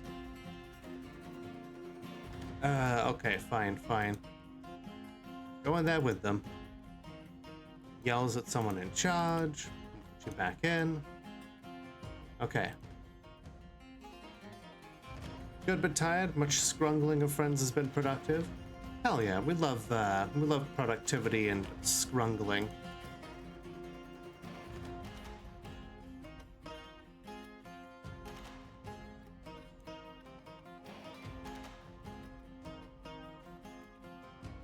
I think our vampires will be most pleased with what we have in store for them. At least that's my hope. Scrunductivity. True. Oh hey, it looks like one of our grizzly bears has given birth. With any luck, more of them will start growing up. And I think we're at that kind of age where we can just start offering them we can start offering up grizzly bears to people.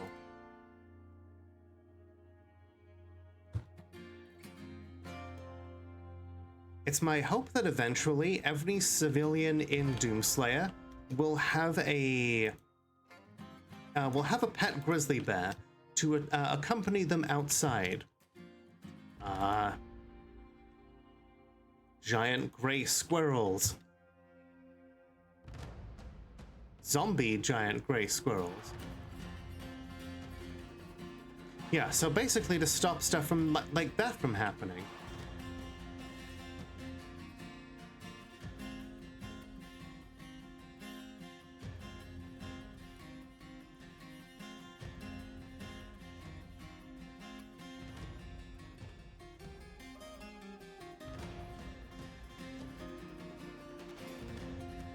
Quote number 27. A mouse can have a womb if they want. It's a raid.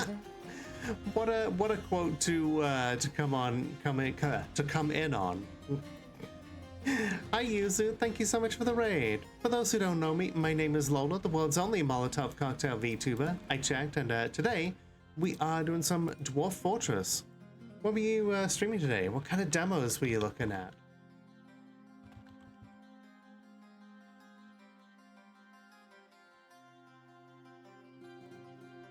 Let's see. Hi there, Vivian Scaletail. How goes the fortress? My Rimworld colony is going well. I've reached the stage of time to build a wall around the base and a raider trap. Excellent. I'm doing well, you know. This has been an interesting fortress so far. It takes place in a reanimator biome, and we are the only site left for this civilization. So we've been having fairly limited numbers here up until quite recently. And also we have a squad of dwarves who we've turned into vampires to be our super soldiers. Okay, who wishes to... Okay, meeting. Howdy, you were finishing the new chapter of Deltarune? Very exciting. Are you, Oh, this child is not able to attend the meeting because it goes outside of the burrow. Okay, okay. Let's let Stackhood out of the burrow here for a sec.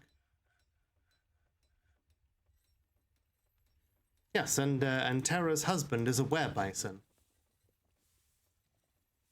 Yeah, how was it? I've not finished it yet, but I've made quite a lot of progress. I've really enjoyed the themes of nostalgia, but also tempered with the fact that, you know, nostalgia is good, but sometimes you have to recognize that you cannot ever truly go home. And that's a lesson which I think it tells it well.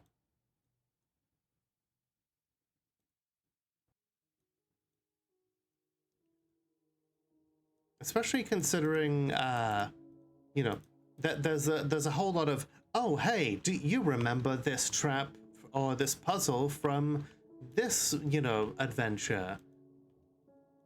The fortress attracted no migrants this season. That's okay. We will simply breed more.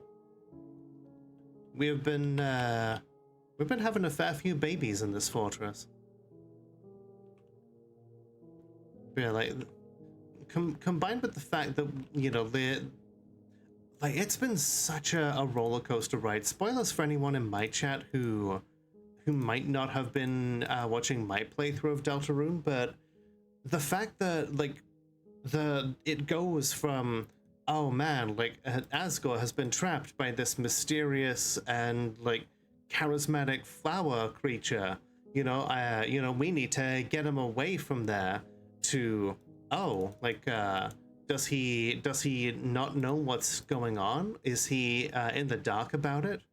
Or and then going up to, oh, he knows what's going on. Is he playing the long game?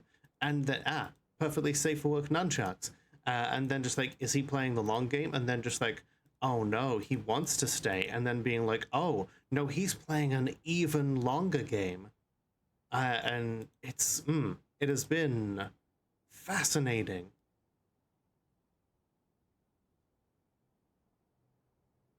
Yeah. Have a good day at work, Ari. Thank you for being here. No one wants to move to the fortress where everyone turns into a zombie and you can't leave unless you're a vampire or have a pet grizzly. I'm shocked. It doesn't help that we are also have no sites of our own. Like we literally, there is literally nobody, no other sites of this particular civilization.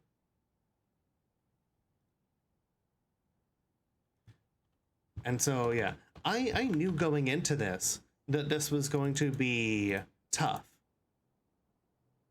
Oh boy, this goblin bard is a part of the Slick Deceiver. And a criminal from the Fellowship of Artificers. I'm sure whatever they're doing here, they're here for completely benevolent purposes. Oh, hey, the leopard gave birth. Hell yeah.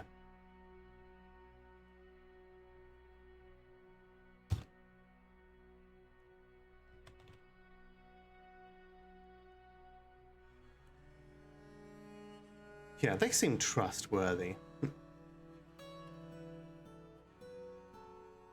Okay, so they're gonna go check out the library. Okay.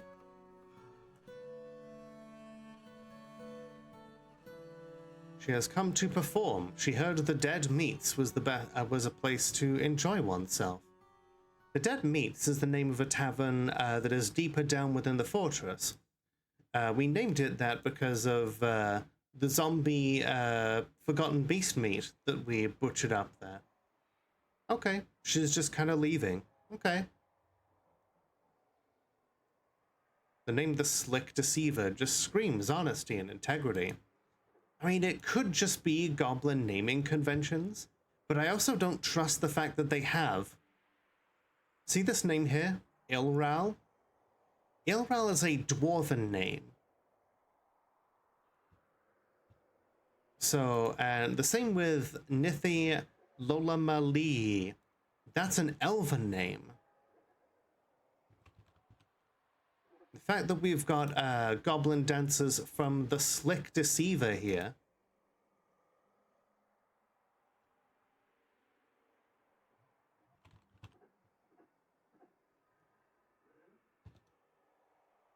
And like, yeah, just the fact that you know what, we're gonna lock you in. Our captain of the guard needs to do something about this.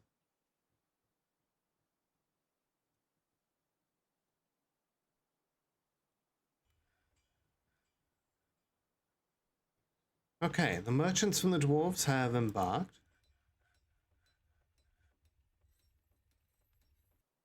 Okay, I'm gonna say Space Pants no longer does any mining, because as the captain of the guard, he needs to interview people.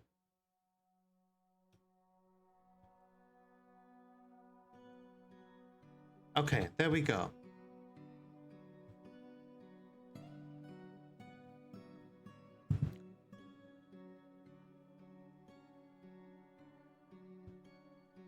Ah, here we go. Just like, hey, you're coming with me.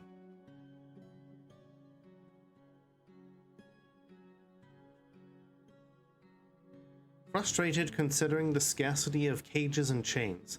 How many would be enough? Alright, we're gonna lock this guy in until he confesses something.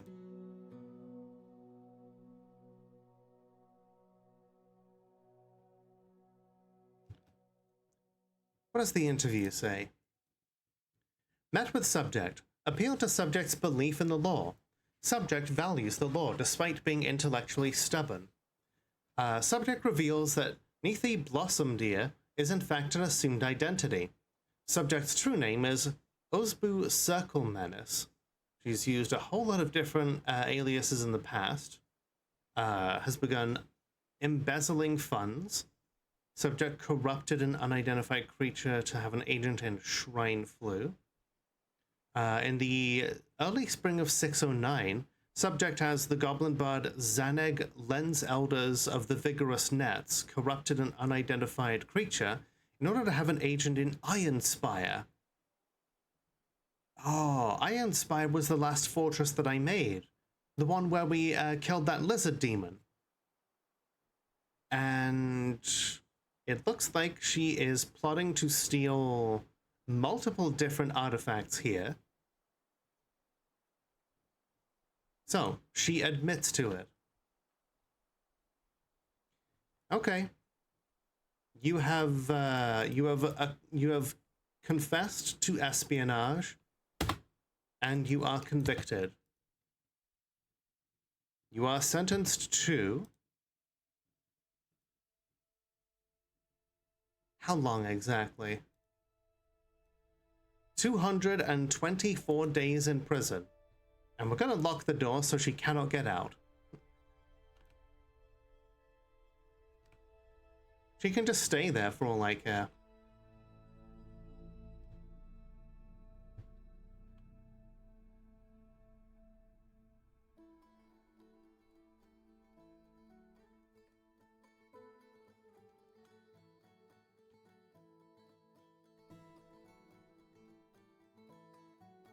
Okay.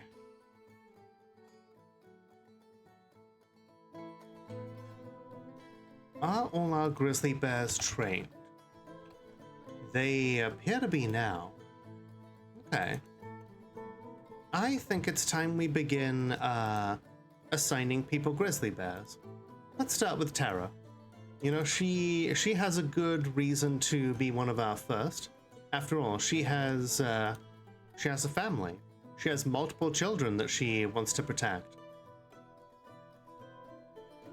She was one of the first founders of this place. Next up, let's give one to... I think it makes sense that our mayor deserves one. So Reki is going to get a bear. And she's raising 2 boys by herself. A pet bear will be instrumental in that. Okay, Reki gets a bear. We have a couple more males that we could give out. You know what? Jamie is one of the original founders as well. You get a bear. Can the bear be named Sabin? We certainly can rename it. Terra, relation, Ficard, Salmon. The toad should get a bear. I don't think that's how that works. Oh hey, we've got cave cocoa growing in here. That's a plant that I modded in to have a little more variety in the drinks that the dwarves get.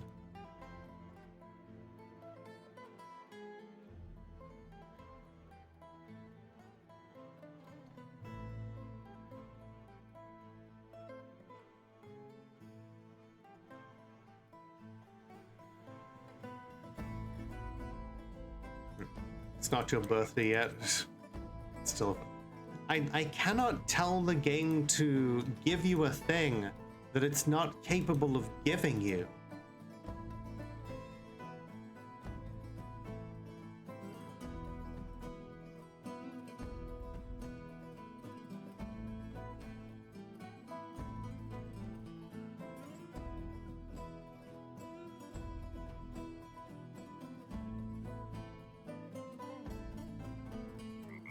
There.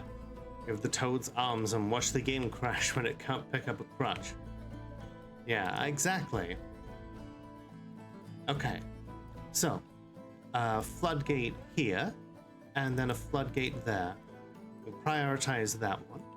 You know what? I'm just gonna help the dwarves by scooping all this stone out.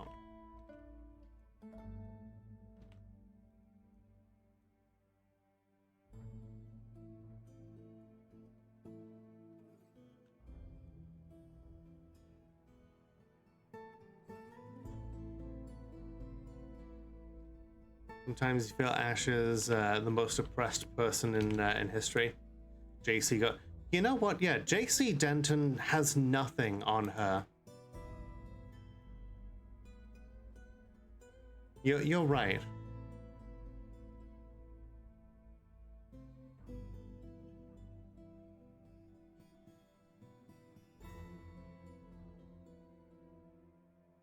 I'm sure that was exactly who you meant.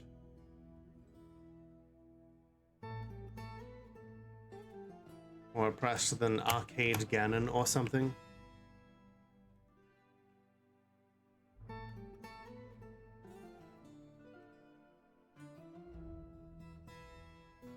Yeah, I mean, Arcade Ganon has to put up with the courier even when the courier is really stupid.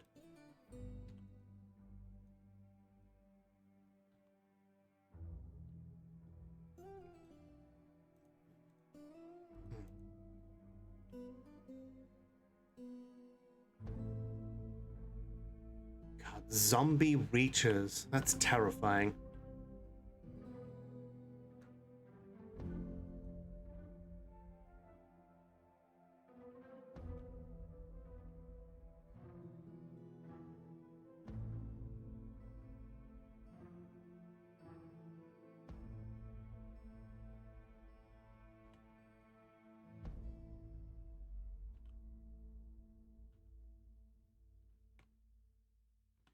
Okay, we've got everything here set up that we need almost. I want some screw pumps.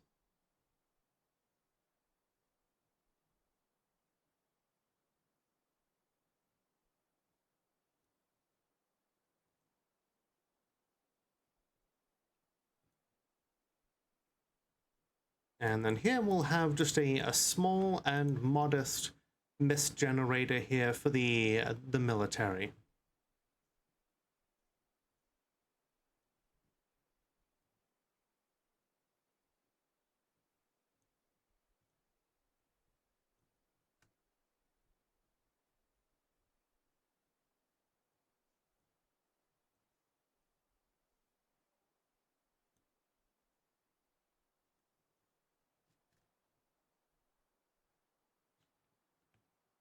And then they'll be able to get some mist on them whilst they're training.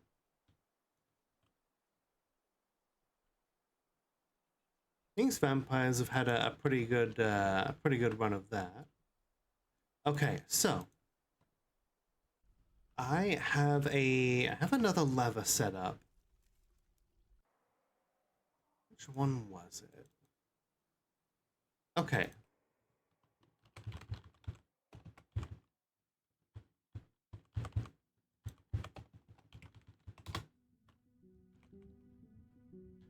We are going to link up both these floodgates.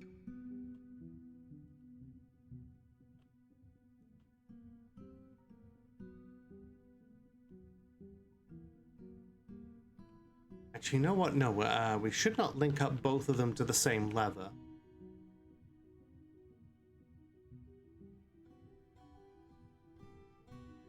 Another one there.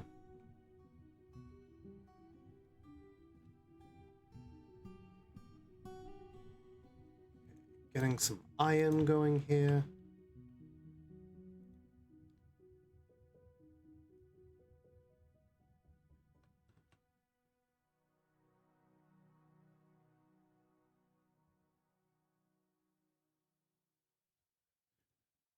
Doesn't look like a whole lot of iron is actually being made, so let's get smelting any and all of the ores that we have. Let's see, hematite, limonite. Greetings! Hi, Johnny Anime. How you doing? Magnetite.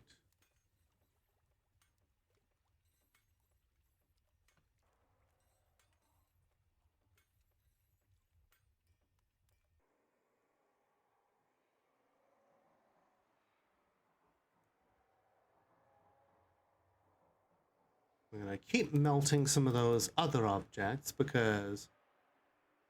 Actually, you know what? Yeah, I'm gonna say these two smelters take no work orders. Those two are just gonna be specifically for smelting. For like melting down metal objects.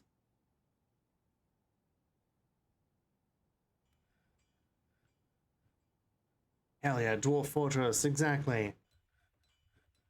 Well, this one is both a Dwarf Fortress and a Vampire Fortress.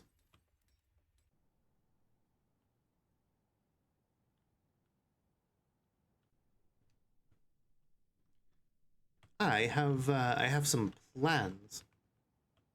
Okay.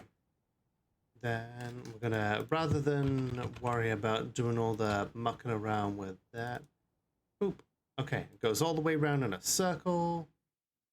Okay, and I think it's still going.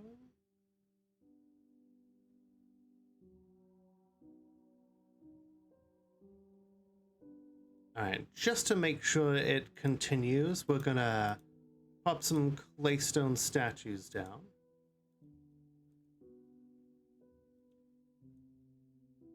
We'll rebuild that armor stockpile here. Uh-oh. Armor has been found completely drained of blood? How did they get in there?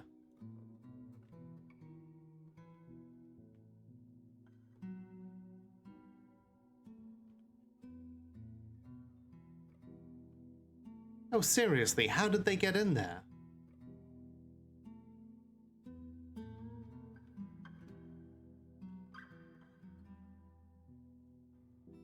Well, you'd better be ready to kill him.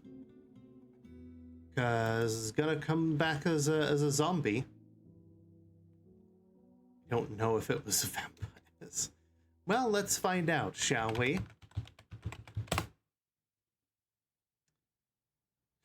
Tobal died in the year 620, killed by the dwarf Neri of Doomslayer, who is in fact a vampire.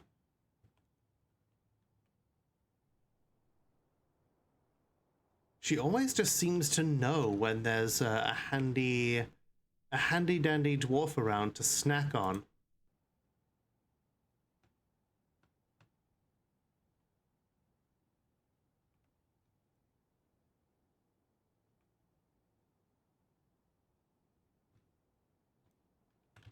Okay, where is Reki? Okay, smelting hematite.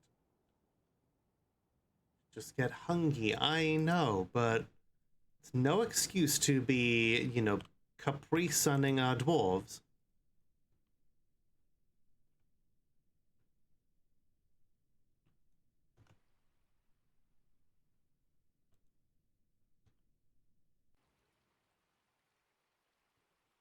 Keep this up, I may have to just, may just have to turn the whole fortress for its own good.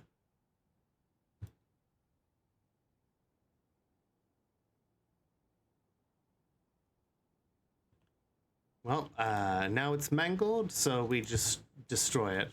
Okay.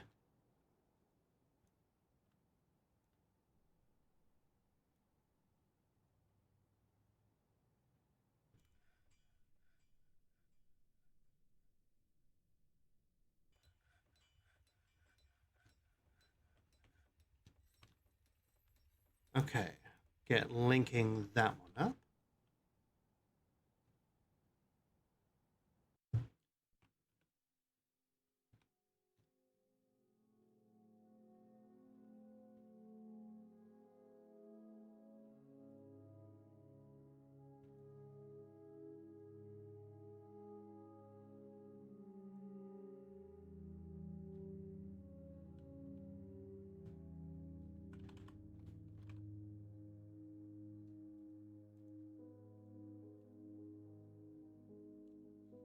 For once, we have actually run completely out of iron bars. So I guess it's time we start smelting up some more ore.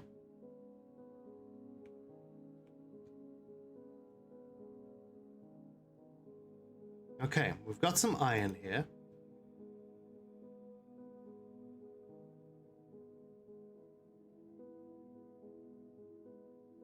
Now that we've got some iron, we can also work on some pig iron and some steel.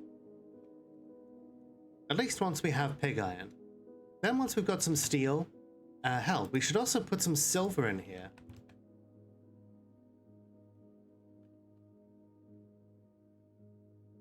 So yeah, iron, steel, and silver. All stuff that Minkus can then use to make weapons.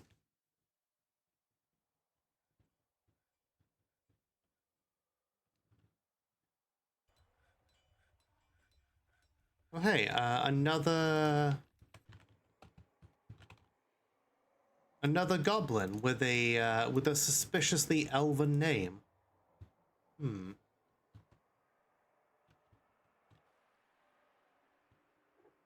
At this point, I feel like it may be safer to just start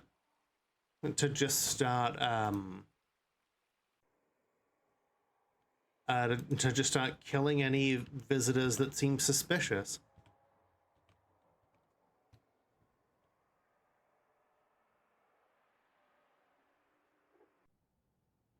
Oh, you know what? Transform as our Baroness. She deserves a war animal. We're gonna give her one of the cave dragons.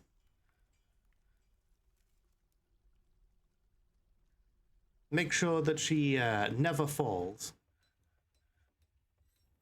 Or at least that if she does, that it's only at her appointed time. When she is of age. Hydrating on shrimp? Good idea.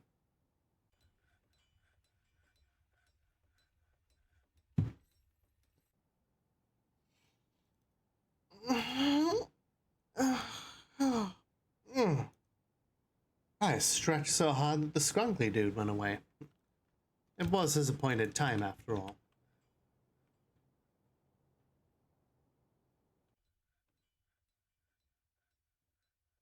Okay. We pull the lever on that floodgate. So that opens it up. Meaning that once we pull it, the other floodgate can be linked up. Goodbye, Skrunkle.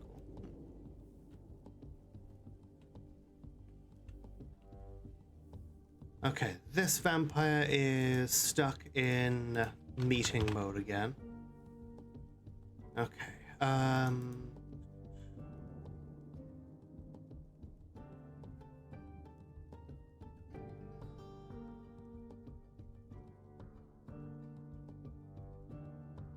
so I've been building this down here as a barracks. Once we have enough people, we can make another squad down here for the purposes of kind of a forgotten beast response team. Something our people can use just to you know, have a separate squad that trains solely down here and is ready to intervene should any like cavern-based threats emerge.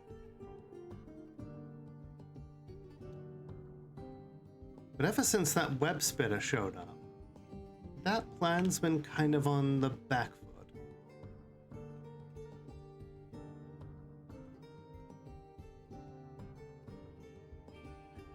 Although now that I remind myself,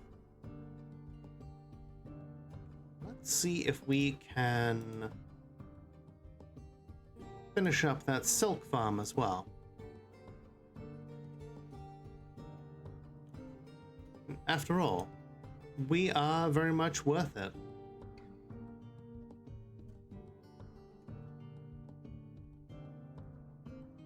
We deserve a little treat.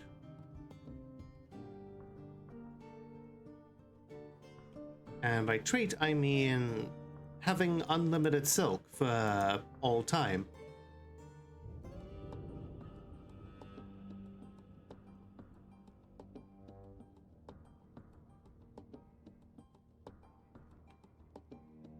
Remember, everybody, if you do not have a dwarf in the fortress, and you would like one named after you, or if you just want a dwarf named for, you know, whatever reason, we have the Put Me in the Game code to redeem, and you can have a dwarf named.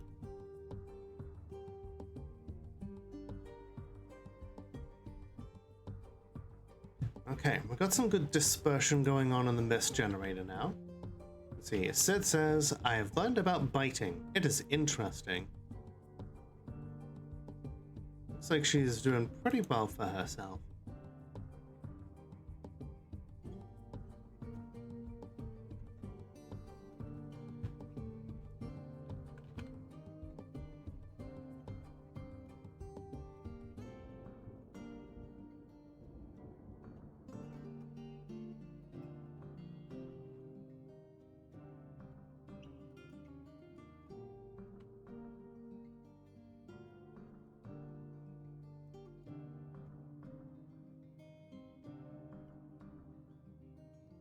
Okay, Johnny Anime.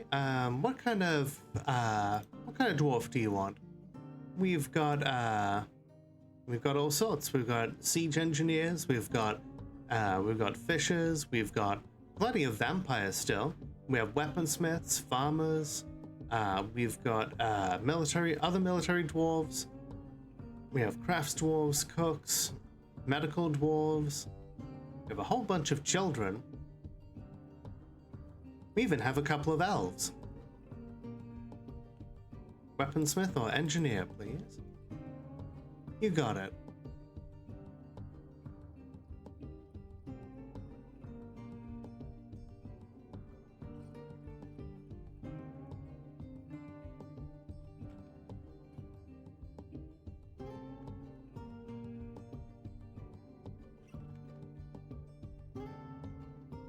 Alright then, let's go with you there. Kelob, you are now Johnny Anime of Doomslayer. Let's see. Quick to heal, slow to tire, susceptible to disease. Very long beard is neatly combed, sideburns are clean shaven. Long mustache is neatly combed, long hair is neatly combed, nose is broad, and nose bridge is convex. Copper eyes are somewhat narrow, his ears are narrow, his hair is light brown, and his skin is light brown. Has a great feel for social relationships and a sense of empathy, a good intellect and good kinesthetic sense, but an iffy sense for music, a little difficulty with words, and questionable spatial sense.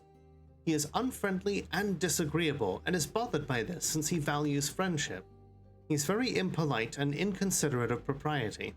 He is greatly moved by art and natural beauty, and he's troubled by this since he dislikes the natural world. He has a sense of duty, tends to share his own experiences and thoughts, is often cheerful, tends to avoid any physical confrontations, and he works to square this with his natural tendency to with his respective martial prowess, isn't given to flights of fancy, is stubborn, generally finds himself quite hopeful about the future, occasionally overindulges, and values self-control. He personally finds moderation and self-control to be important, considers craftsmanship relatively worthless, values sacrifice, and doesn't care about art, but dreams of raising a family. He likes shale, pig iron, shawl, pig leather, two-legged rhino lizard horn, giant cave swallow parchment, the color yellow, gems, shields, crutches, raccoon men for their mischief, avocado trees for their fruit, and prefers to consume peach cider, and absolutely detests jumping spiders. Okay. We should, I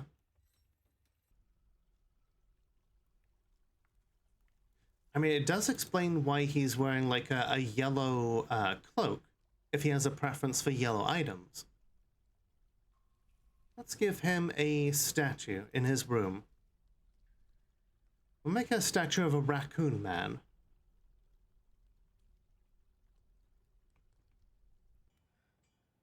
Okay, let's see. Statue, image,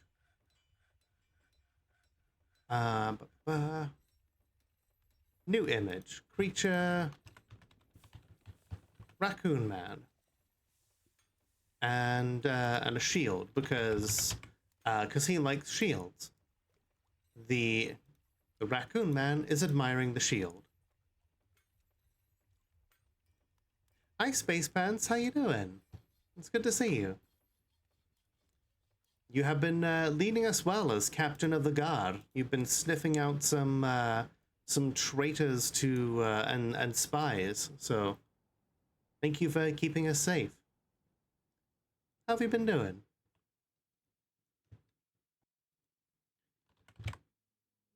Okay, Reki, I need you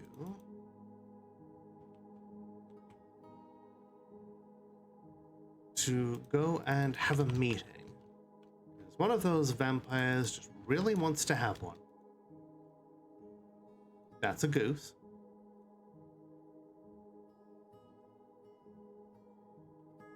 I got it to work once. I don't know why it doesn't work now.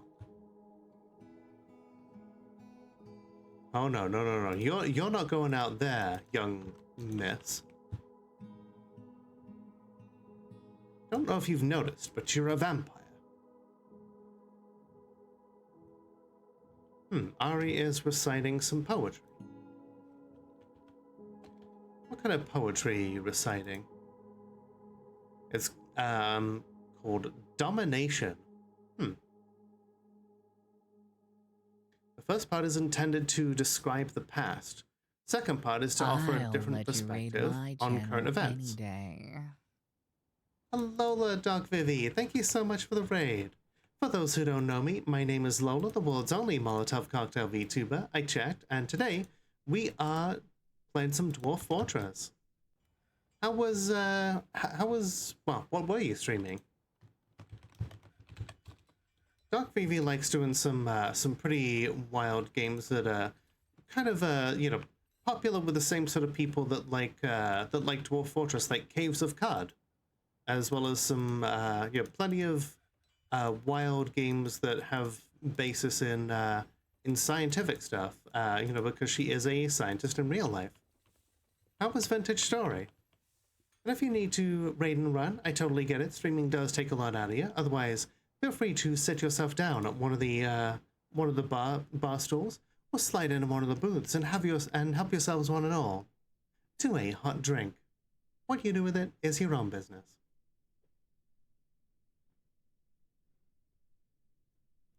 We're about to do something for our vampire dwarves here. They've been feeling a little down in the dumps lately on account of the fact that they're all blood-sucking monsters who, can never know certain mortal pleasures again. So we, much like putting a pumpkin full of ground meat in a tiger's enclosure, we are going to, we're going to do a little enrichment for our vampires. The game registers what a statue depicts in relation to a dwarf's preferences. It does, and in this case, I specified that that particular statue be of a specific thing, and because of that, they will make the statue in that particular image, and then I can put that statue in your dwarf's room, and they'll be like, oh, not only is my room made better by the fact that that is a statue that is a good-looking statue, it's also good because I personally, Space Pants the Dwarf, really like raccoon people and shields. So that will make the statue more valuable to your dwarf.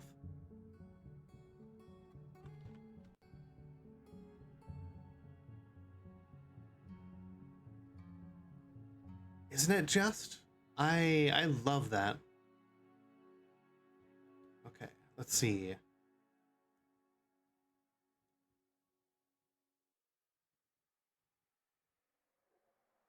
Now I just need to find it here.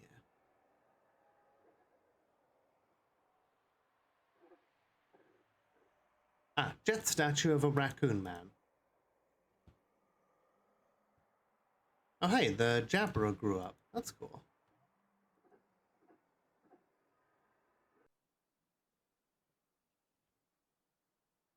Okay, we've got pig iron and we've got silver in here. Now we can use the pig iron to make steel.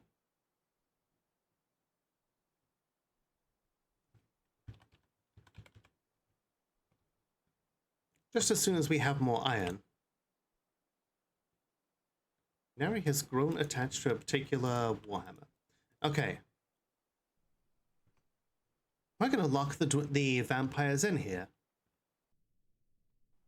Oh, but first, I'm just going to take that kitten out of here.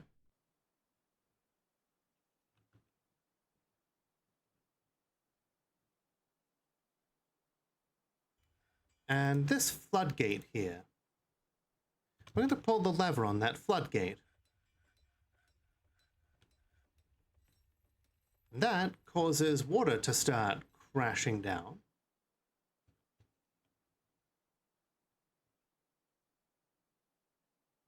Neri has bestowed the name Fastam Reduk Gomom Kongim upon a silver warhammer. What does that name translate to, I wonder?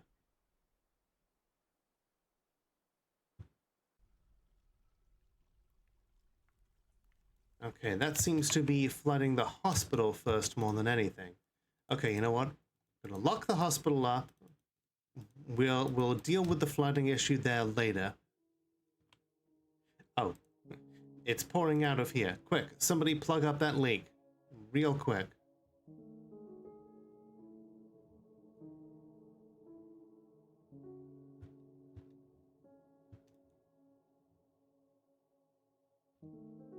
Alright, pull the lever again.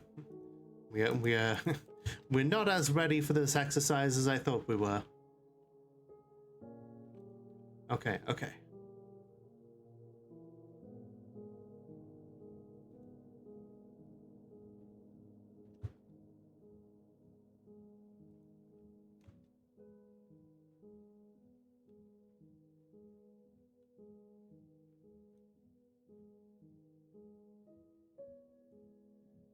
Okay, you know what? We're just gonna borrow a dwarf real quick, just to make sure this gets done in a timely manner. Yeah. Take those out. Take you and put you back.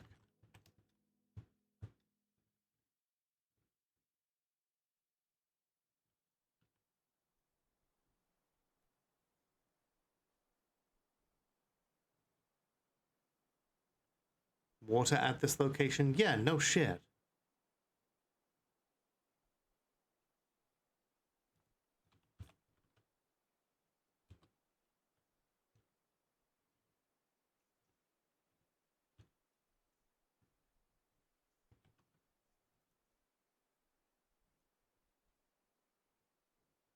Okay.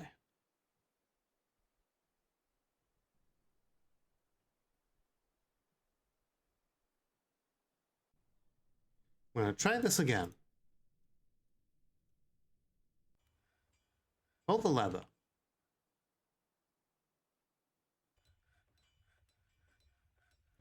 Okay.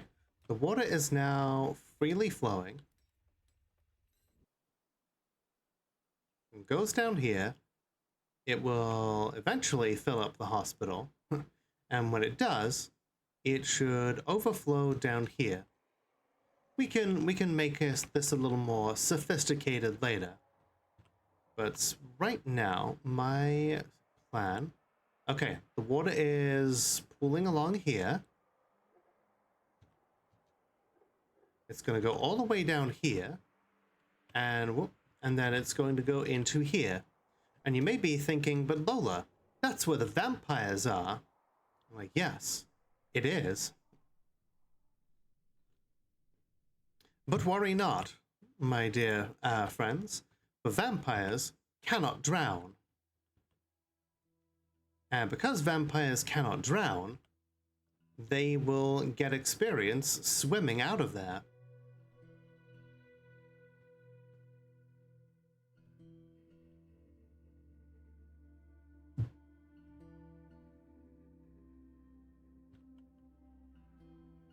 And swimming will be a random skill that they gain.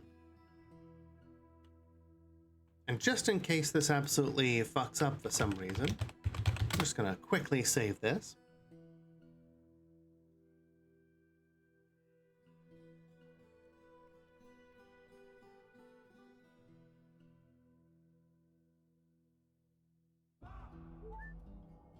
Right. Got their own wave pool. I know, right? Hey there, princess. How you doing today? looks like Sid was already on it. I won't go follow Paige. They are a dear, dear friend of mine. You were hungover? I didn't think that you really cared for drinking.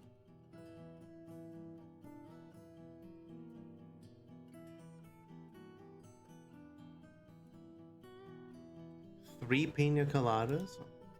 Damn, that's yeah. I don't blame you. That's quite a punch. Hey.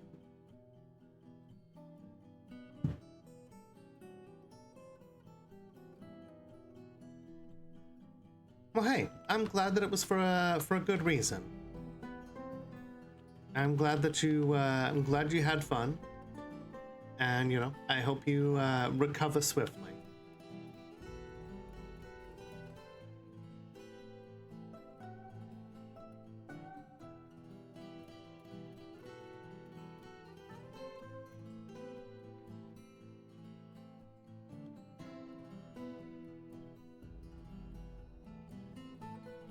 Okay, here comes the water.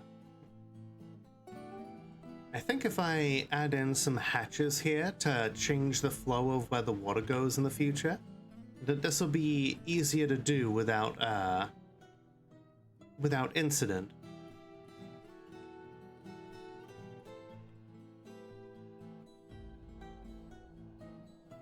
Oh yeah, what is the name of that hammer? Neri has named her hammer Jailer Bitter, the Dour Suitor. What a name for a weapon. Very cool. Hello, Extreme. How you doing?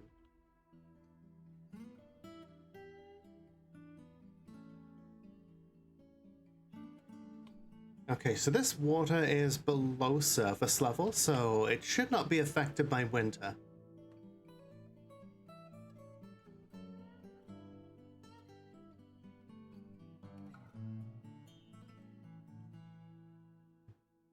Okay, so you can see the water is starting to pour on in.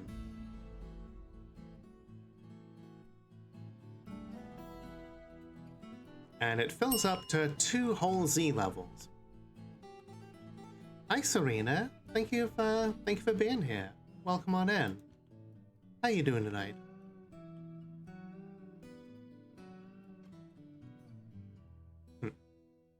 Thank you for being part of the raid. Let's see. Want to practice a craft, they want to acquire something. Unable to make romance. I don't think you're going to be able to make romance for ever. You are a vampire. Distracted by Warframe? Entirely fair. Okay, so the dwarves are now in, looks like 4 out of 7 water. It'll soon be like 7 out of 7, and then 7 out of 7 to 2 Z levels.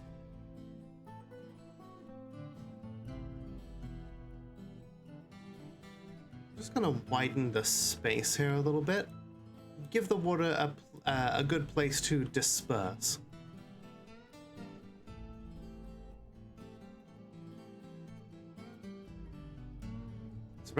Surround yourself with friends you can trust, and you will be unstoppable. You are indeed cute, Cracky. You said it yourself. I'll let you raid my channel any day. Thanks, Hammer. Thank you so much for the raid. For those who don't know me, my name is Lola, the world's only Molotov cocktail VTuber. I checked, and today we are playing some Dwarf Fortress. I am not a brand risk, so this seems safe. It's true. I am not a brand risk. How you doing today? Were you also streaming Dwarf Fortress? I think I... That's a... oh, okay. I was like, is that Blind IRL's beer? No, it's a different one. Hi, Lucio. What you all up to tonight? Okay, so as long as they don't all try to swim up here, they should be fine. Okay, okay. We're gonna cut the water flow from the floodgates. You were in fact also streaming Dwarf Fortress? Hell yeah. Love that of you. Okay, okay, so. Floodgates are now secure.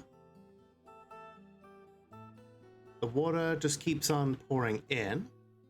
Now you may notice that the dwarves down here, they are not drowning. I have improved my swimming. That was satisfying.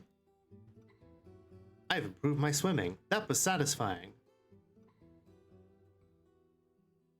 So yeah, now these dwarves will simply both get exercise and feel satisfaction upon swimming. And they won't drown because they're vampires. So they can just kind of stay down there and get good at swimming. That way, if they have to learn how to, if they have to defend the fortress on the surface level, and they accidentally fall into the river, I won't be, not only will I not be in any danger of losing them to drowning, but they will also be able to get out of the river pretty quickly. Look at that skill going up. Yeah, I made a single squad of dwarves that are all vampires as our, basically, super soldiers. Yeah. Dwarves are actually very rapid when it comes to learning how to, when it comes to swimming training. They're also really good at drowning very quickly. Unless, of course, it's physically incapable, unless, of course, they're physically incapable of drowning.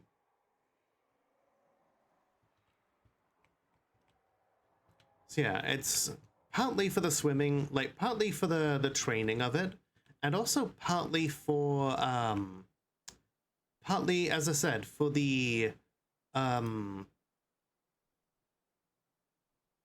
partly for the happy thoughts that they get from learning new skills. And really trying to enrich them in different ways. Okay, Ghostly Hammer Dwarf put to rest. Good. Look at it. Look at that skill just climbing up. Welcome to the cocktail lounge. Please enjoy your stay. Thank you for the follow. I keep follows anonymous, but they're always appreciated. Feel free to hang out and chat or make your presence known if you want, but never feel obligated.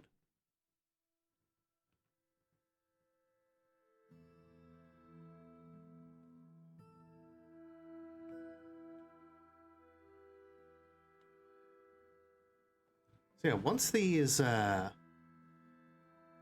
dwarves are good at swimming, then I'll let them back out. What water level do they start to learn swimming? I've checked the wiki, and I think it's 4 out of 7. But this was a very inelegant solution. As you can see, this is 7 out of 7 for both Z levels. If you do this with dwarves that live, they will just drown. They will learn very quickly until they're dead. The only reason that I can do this with the Tarnished Stars is because they're vampires.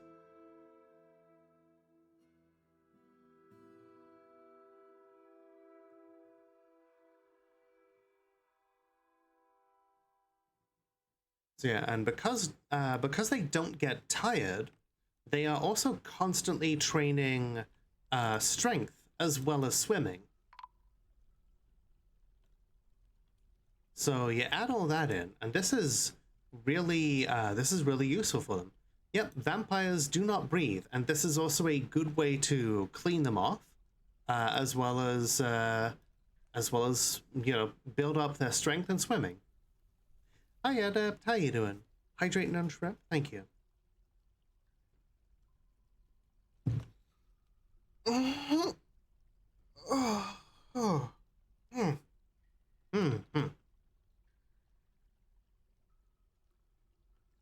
Okay, you know, we've got limonite and magnetite here.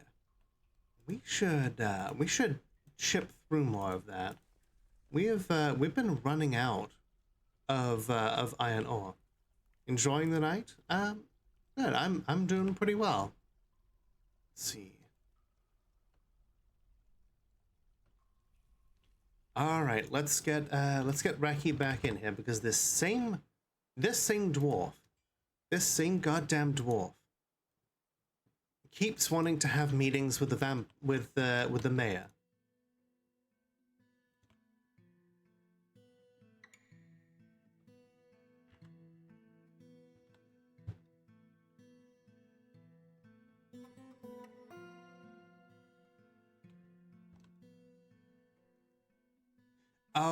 Okay. They keep going over to their furniture, and their furniture is in the wrong place. We need to put the furniture closer to the bars. That's the problem.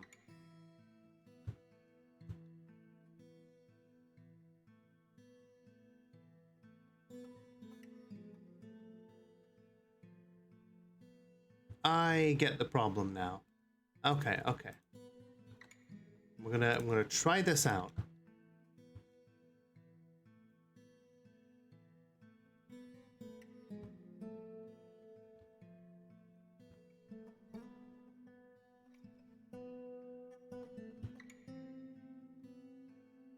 Okay, so we'll put the steel table there. And we'll put a nice jet throne there.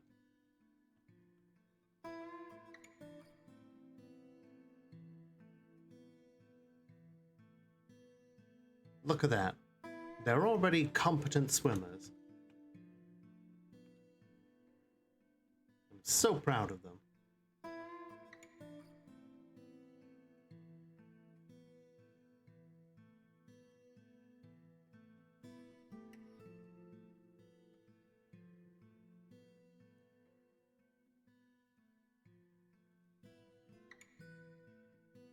Are we out of metal objects to melt already?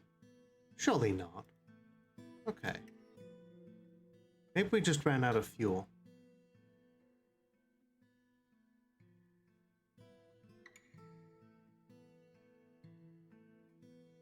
Thank you for being a good little sub. Peers down from the ceiling. Mitha, thank you so much for resubbing for 11 months now. Holy shit. That's like 1 month 11 times. Really makes you think. Thank you. How you doing today? Okay, level 4 competent swimmer. Okay, so now if we unlock the doors, the vampires should recognize that there's a way out. There. And they should be able to swim over to the exit. Hopefully. Okay, yeah, it looks like they are slowly making their way over.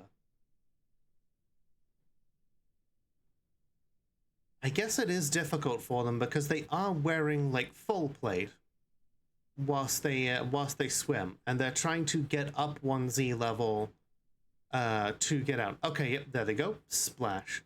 Okay. They're just like, okay, let's get a drink.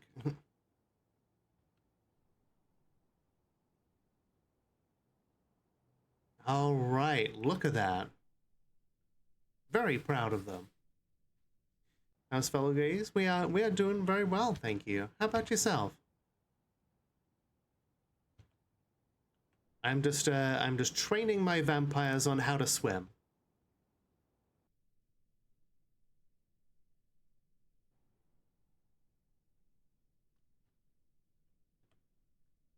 Okay, once they're all out, we can drain the pool, and we can do that again.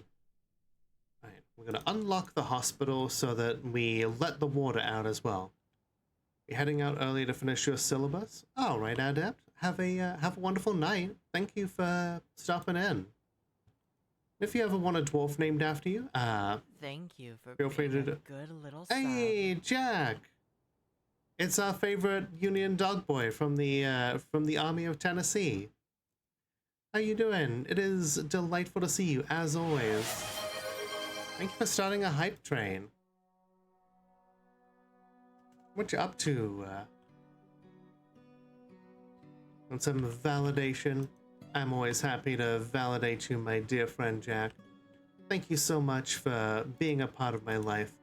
I have, ever since I saw you, first, I've always thought that you were a delightful and cool person that I want to learn more about, to hang out with more, and to hear gush about history. You're, it is an inspiration to see you info dump.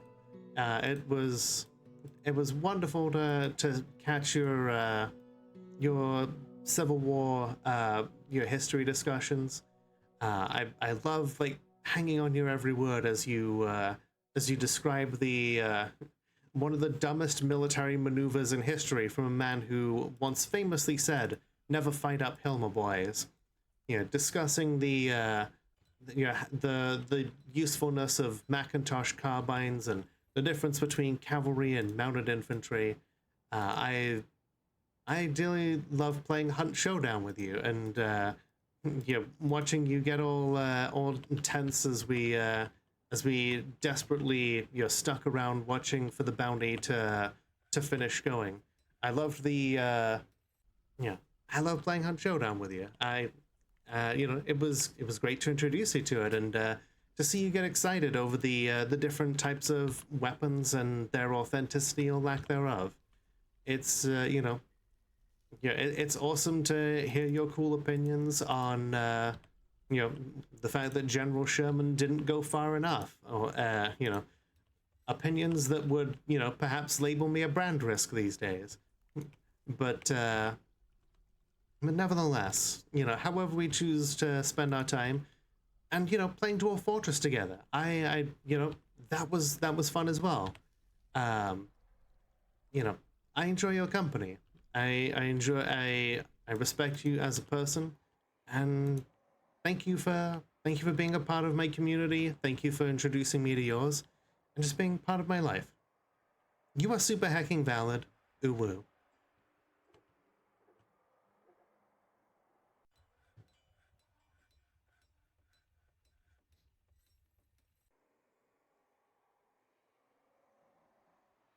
At Gettysburg, wow, I go to Gettysburg to look and watch. It was so vicious and horrible, but so beautiful in so many ways. Yeah, of course. I meant every word of it. Meanwhile, I've been doing some fun projects here. So what does put me in the game coach do? It allows you to name a dwarf after you. Hi, Kyle. Yeah, that was one of my validation messages. Granted, I do my best to learn about all members of my community, and some people I will remember more about than others. But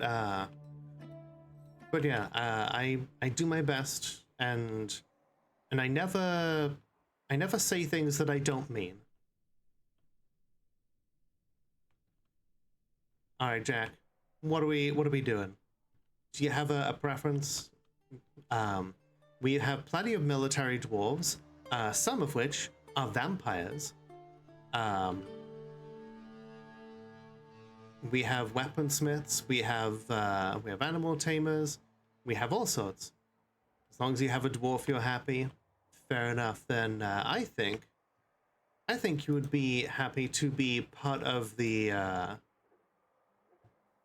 I think you'd be happy to be one of the vampires, maybe.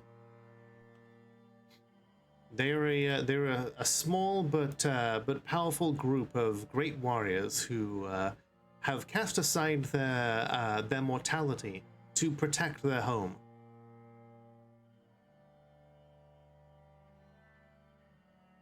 This game isn't much my thing, but it's been nice just to have you on while I work. Yeah, honestly, like a lot of people who watch Dwarf Fortress would never necessarily play Dwarf Fortress. Thank you for the hype train, everyone. I'm so grateful. Let's see. Shiloh Jack of Doomslayer, because that's the name of the fortress. Basically unbreakable, unbelievably strong, amazingly agile, and slow to tire.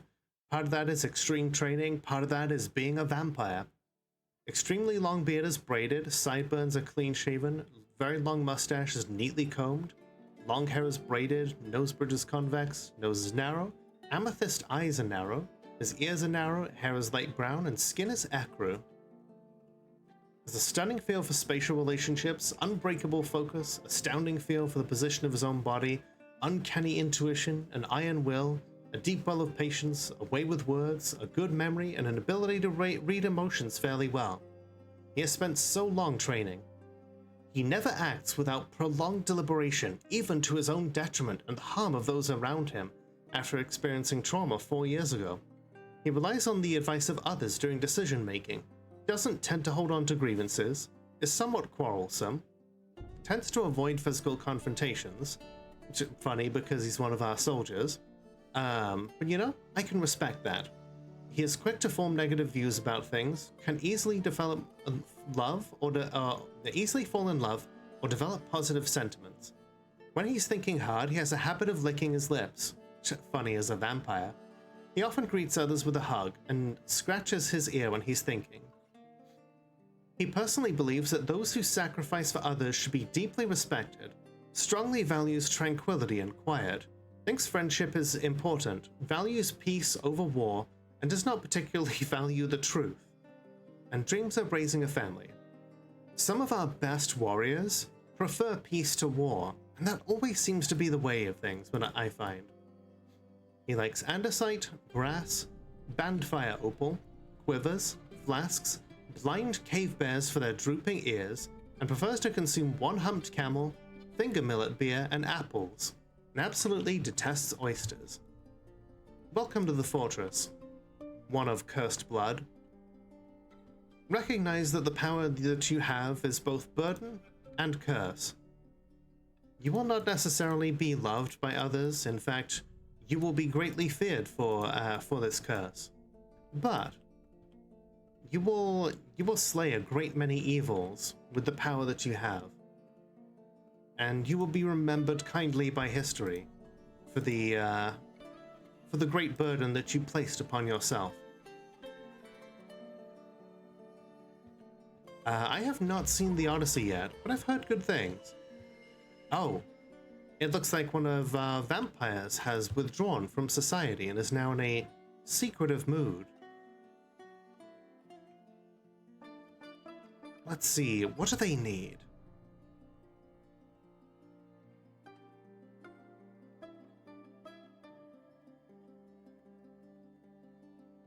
Highly recommend. It's woke. All the more reason to get it then.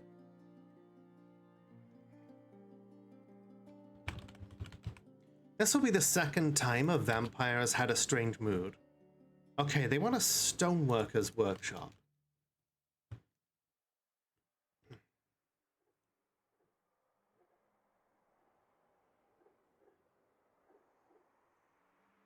Okay, make it out of lead. Let's see what we can get.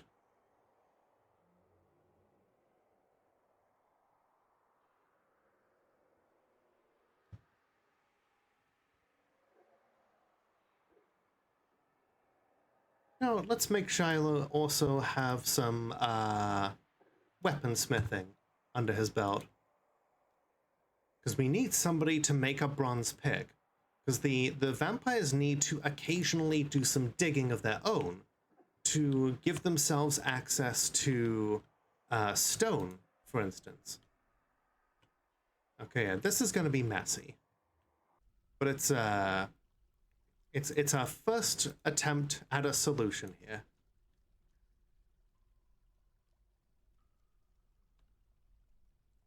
Still, I am pretty happy with how that swim training went. That went pretty well. It was a good way to clean off the dwarves. It was a good way to get them the training that they needed. And it was a good way to bulk up their strength. And just in general, they got some happy thoughts out of it that they would not have otherwise. Yeah, I've seen a very stupid people complaining that the movie Odyssey was being told in a non-linear fashion, and that this is bad because it's a device of such modern directors and such, and that people who do that should be beaten with hammers or whatever the fuck stupid things they said about it. But here's the thing: the original Odyssey was told in a non-linear fashion, which is the kind of thing that you would know if you actually knew anything about the fucking things that you pretend not to like, that you pretend to be knowledgeable about.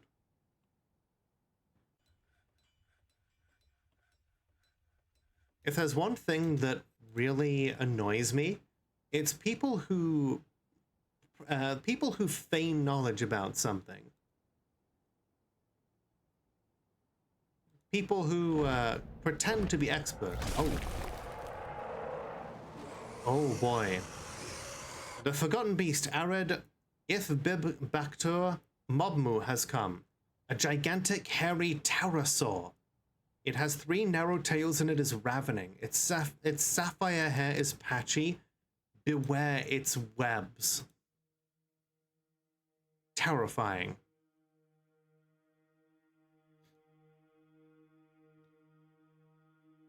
Arid Whisper Jackals the Obscure.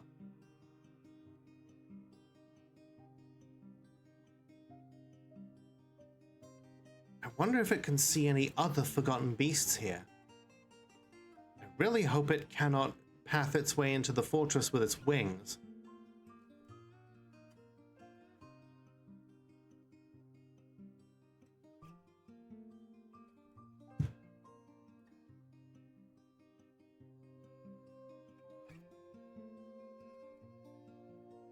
Okay, hi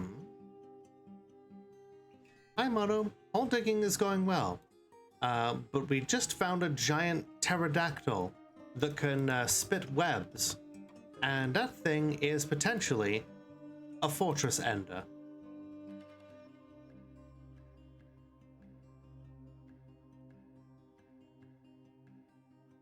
So, we're going to unlock this door. We're going to undo the burrow. We're going to assign everyone to it who isn't a vampire.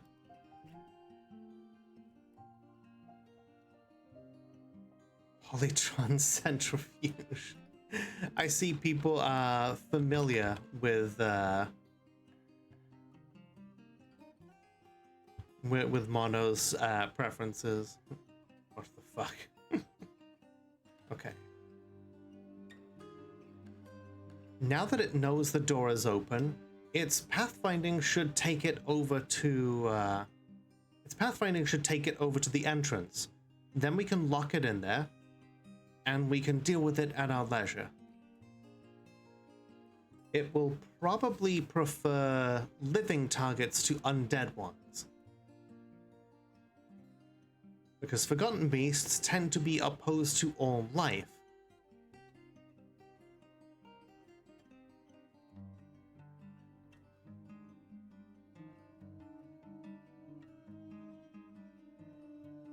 But how many web-spinning creatures are we gonna get this episode? Wasn't totally sold on the non-linear storytelling, but by the end I got, oh, I get what you were doing now. Yeah. I do love some of the discourse around it. Like, you know, just like, oh, you know, naming the adventure after you. It's like, or did that come first? Just like saying, hi, we're going on a journey, and this is my friend, Jonathan.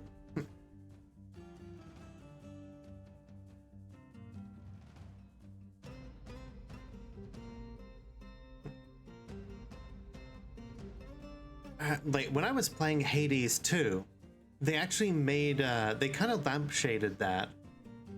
Just like, you know, once this adventure is over, you know, we really should come up with a name for it.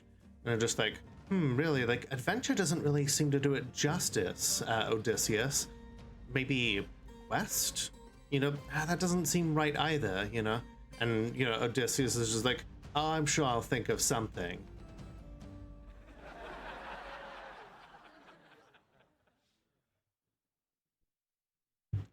I don't really care about historical accuracy discourse, like seeing new interpretations.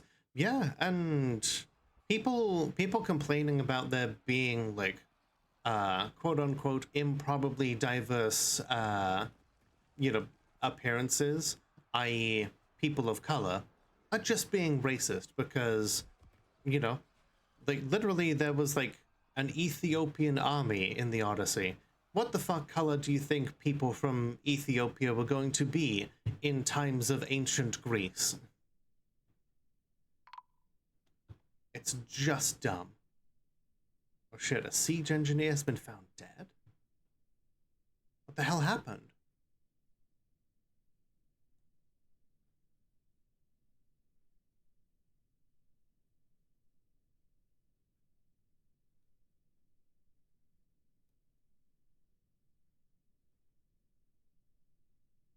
Why are there so many creatures here? Okay,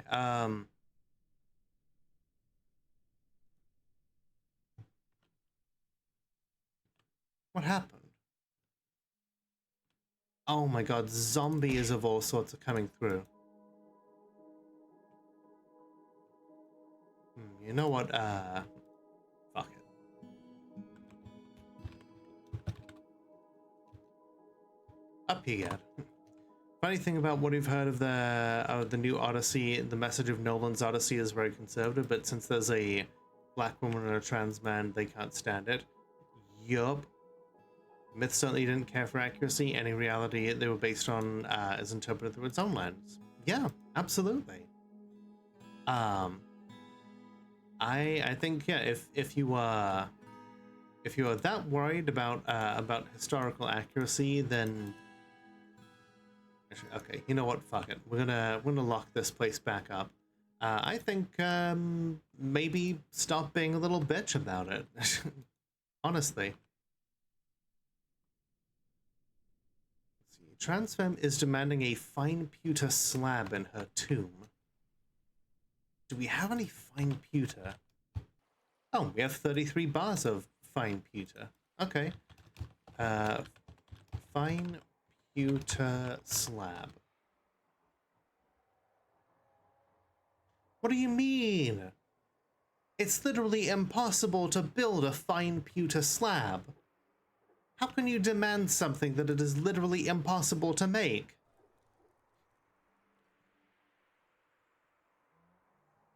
Well, you know what? I'm not waiting around for you to punish some dwarf over an item that's literally impossible for you to make. Great item.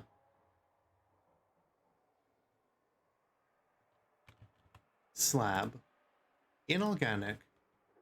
Fine pewter. Masterwork. What should the slab say? Hang on.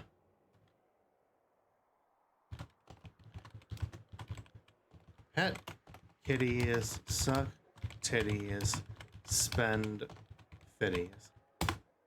How many do you want? One. Okay. Fine pewter slab. This is a masterful fine slab created by apparently Raki, of all people. The slab reads, pet kitties, suck titties, spend fitties.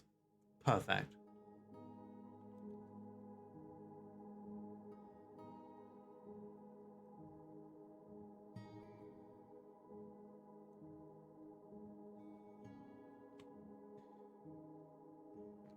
Alright, have a good night, Alchemist. Thanks for being here.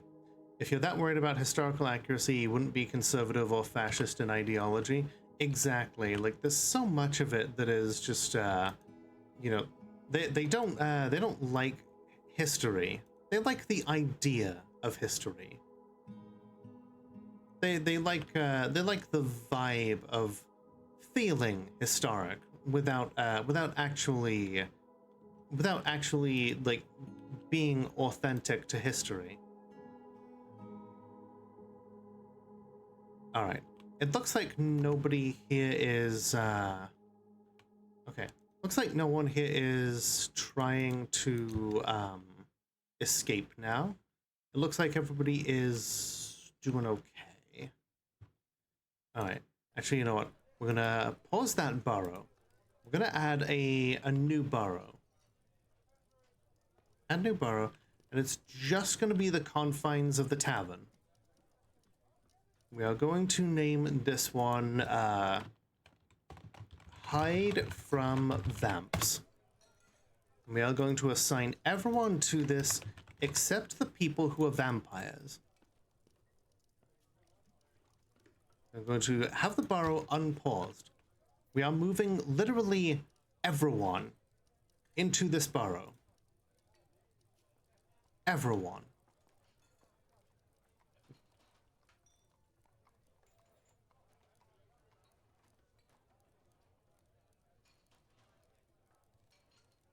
And there's a reason for this.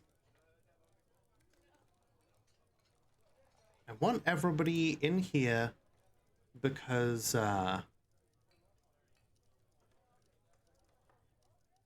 want to be able to let the living dwarves all come in here and allow the vampires to come into the main part of the fortress and get new weapons, get new armor, get new clothes. Get things that they don't normally have access to on account of the fact that the...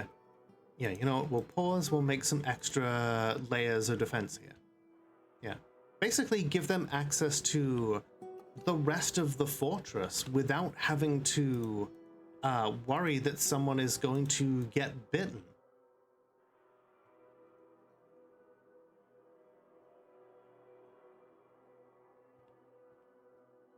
Because, you know, as much as I like the dwarves here, as much as I like the vampires, they're all kind of, the vampires are kind of stuck.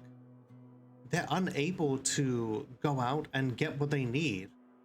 They cannot, excuse me, they cannot just get new clothing when they want. They cannot just get new booze when they want.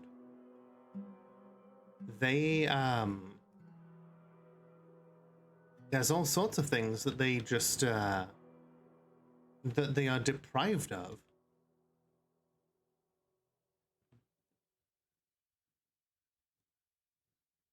In fact, you know what? We'll make that the focus of next week's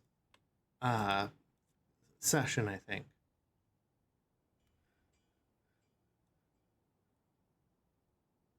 We'll just kind of... We'll focus on making layers of this burrow. And we'll let the vampires have the run of the fortress. Vampires, the second-class citizens? I mean... Kind of not. It's difficult to say, because the vampires are much stronger and much more powerful than any of the dwarves in the fortress. They could easily come in and drain everyone dry, but then they would probably go mad because there'd be no one left to pour them alcohol.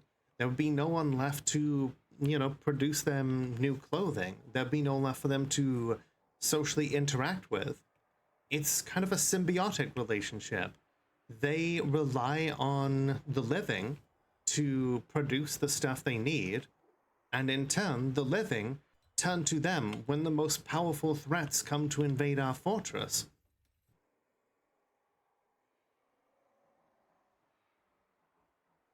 So in turn, each of them is responsible for keeping the other safe.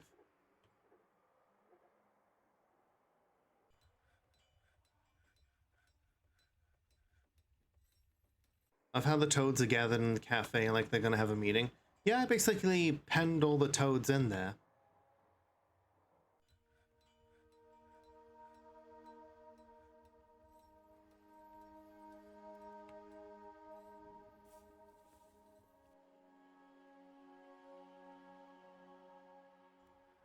Okay.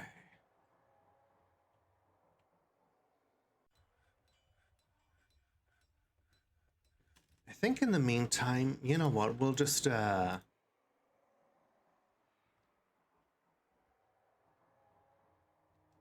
gonna let this one out, because I don't want him to go mad.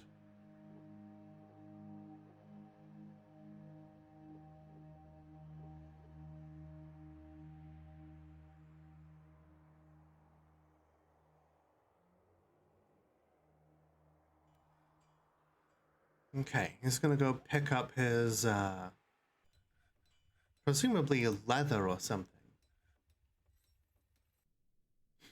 Maybe they're going to, unionize?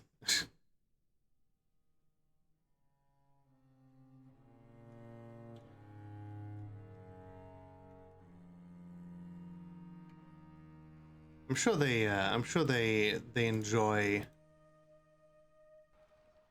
I'm sure they enjoy ionizing things occasionally. Okay. They want stacked leather. A Forgotten Beast leather dress got dyed gold. That's pretty cool, I think.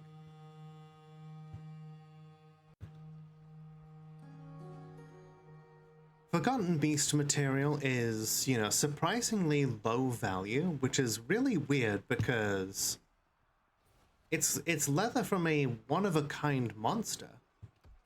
Weaponsmith has been found dead. Oh my god. Why are there zombies down here? Unionize and unionize have, you know, kind of the same meaning. Yeah, it is kind of, it is funny that way. Imagine a chemist working for an... I've seen some of those, like, Walmart anti-union videos, and it's just like, we don't know what a union might want, but what if they want to, you know, make it so that, you know, people from different departments can't help customers? You might end up not having to interact with customers yourself. And I'm just like, oh no. How terrible.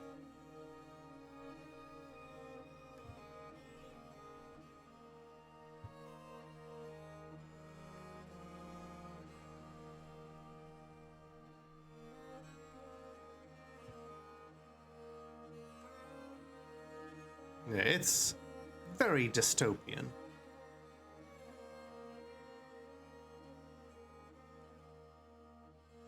Yeah, it is currently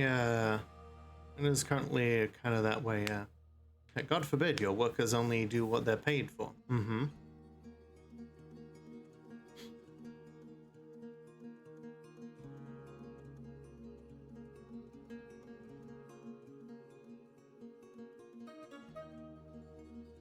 How much fucking claystone do you need, my dude?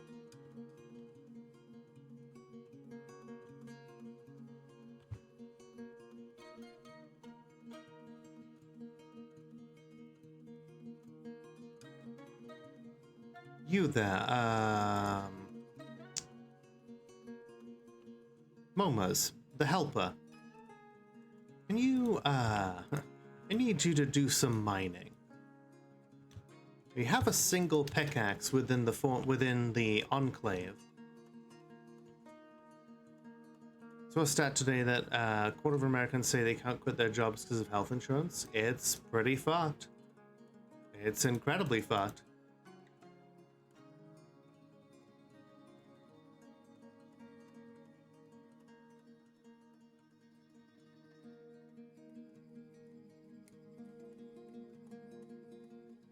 Okay, he needs metal and rough gems and like, okay. Alright, I guess we're just gonna let him out.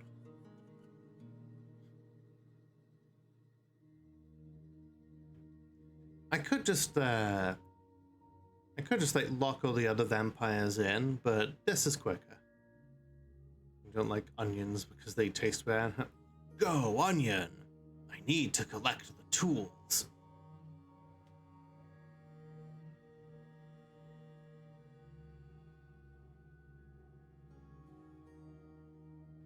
Okay. How much fucking claystone do you need? Oh no.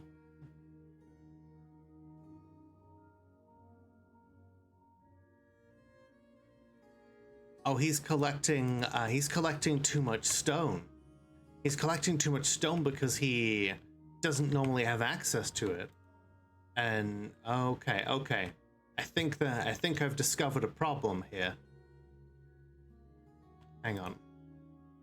In that case, you know what? We're just gonna... Okay, we're gonna isolate all the other vampires. And then we're gonna let the vampire with the strange mood go out and get what they need, because they will not drink anybody, because strange mood overwrites the priority to feed from sleeping dwarves.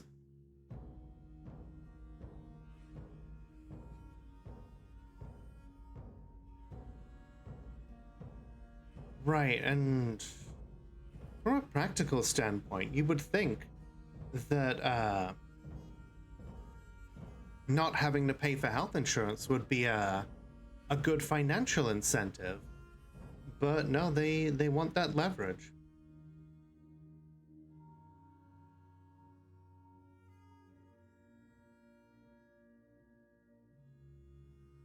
Plus, the bulk of it is still paid for by us, the consumer.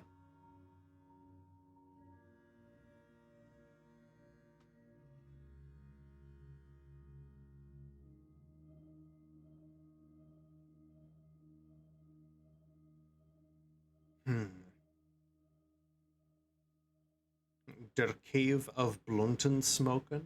What are you talking about, Ash?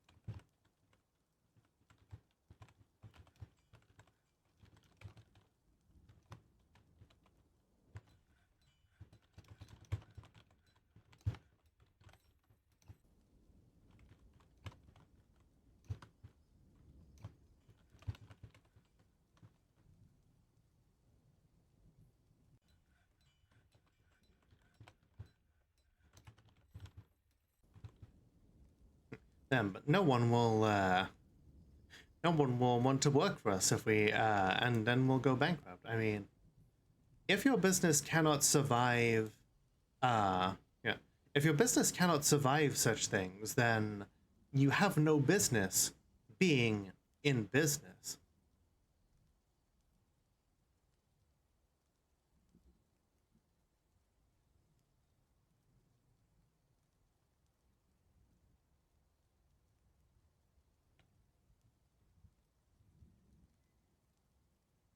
Okay, we've got plenty of silver in here.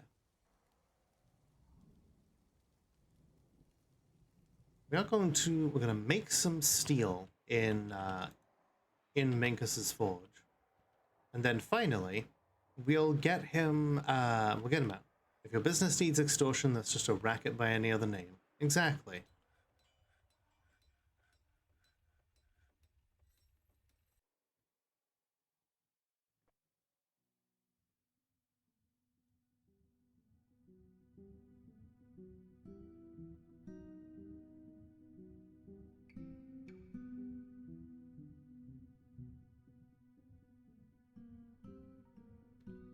It's like 50%. True.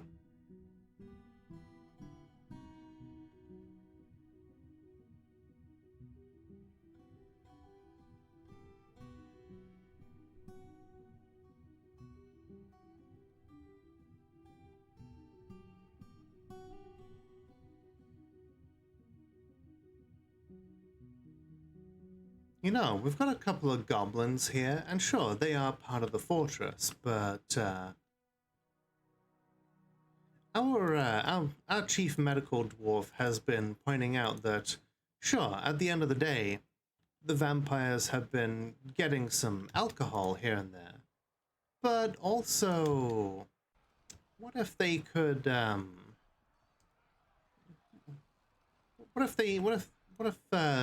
know, how badly do we need the goblins around? Do we need the goblins around more than the vampires need blood? Like, you know, you make a compelling argument.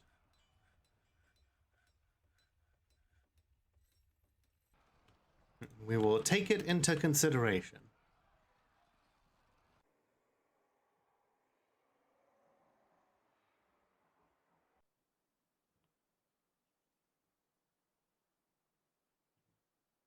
Okay. It's not quite a full moon yet. But we're gonna let Minkus out.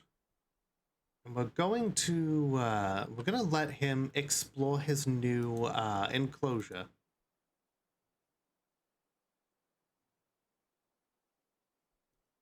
We've been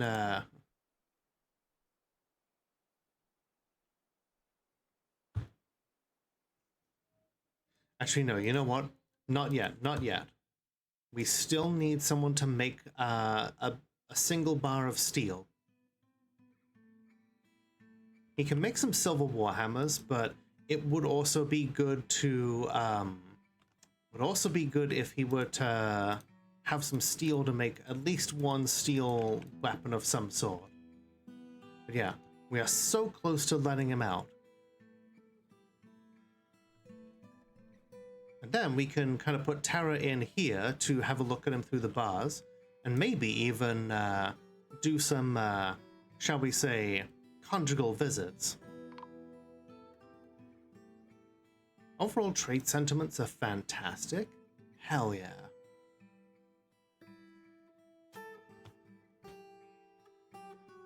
Well, let's just hope nobody dies from the evil fog that's rolling in.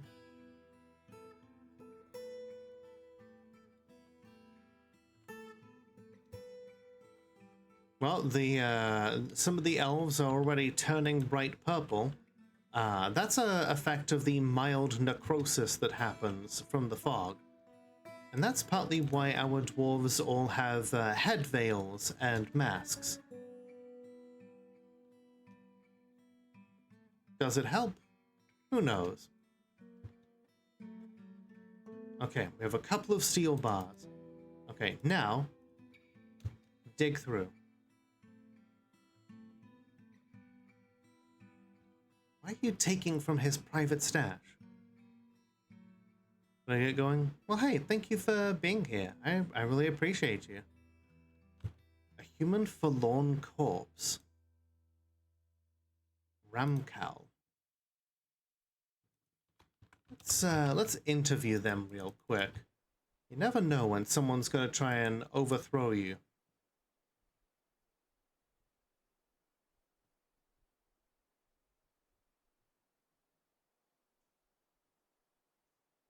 Okay, our vampire has begun their mysterious construction. Okay, we lock Minkus in so he cannot get out. This bedroom is now his.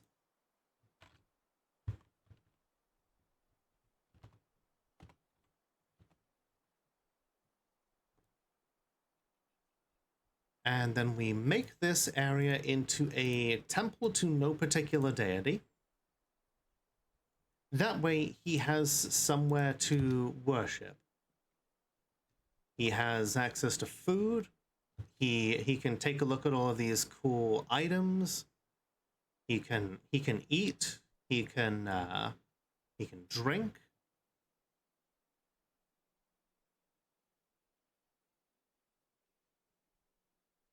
There's even a goblet in there for him. He feels pleasure in his own fine statue. There we go. Hopefully, with all of this, we can make sure that he does not go completely bonkers from confinement. The elves brought a grizzly bear. Ah, hell yeah. We can always use more grizzly bears.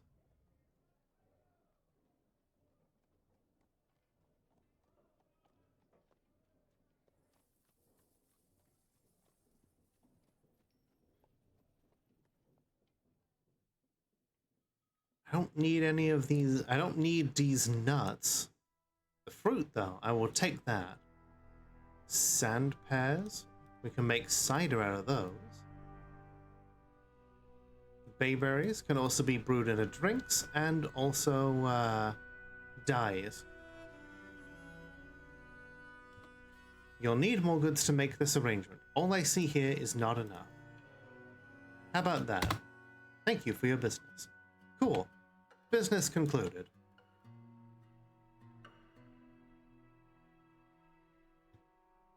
Alright. Mysterious construction has begun. We lock everyone out again. We allow the vampires to roam free. Deal 1,000 psychic damage. Okay, people are making... Yeah, the vampires are now making rock crafts because, as you can see, the vampires are able to now dig some of this stuff out with the single bronze pick we've allowed them to have. They can then use this Craftsdwarf workshop to satisfy the thought of, I made an item. You know, that makes me happy. They also have some steel that they can use to make new items.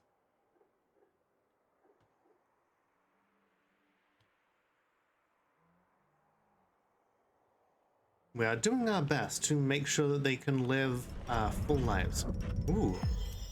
Tan Regoth Batan, the helper vampire, has created Sarak Vush, a hematite scepter. He offers it to the Doom of Figures. Its name translates to Echo Heat. This is a hematite scepter. All craftsmanship is of the highest quality.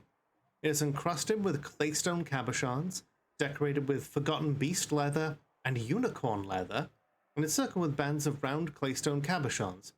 This object menaces with spikes of steel and green jade. On the item is an image of Inched Earth, the giant sponge, and Brazen of Doomslayer, the dwarf, in hematite.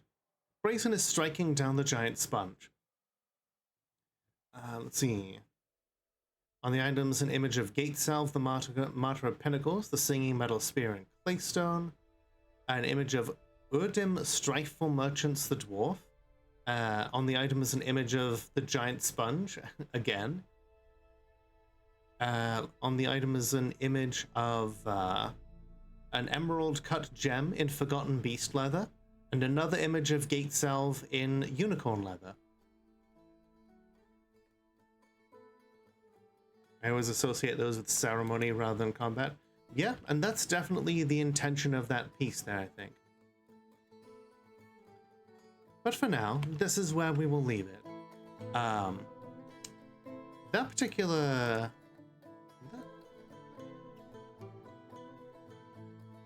Where are Space Pants? Did I not schedule that guy for interview?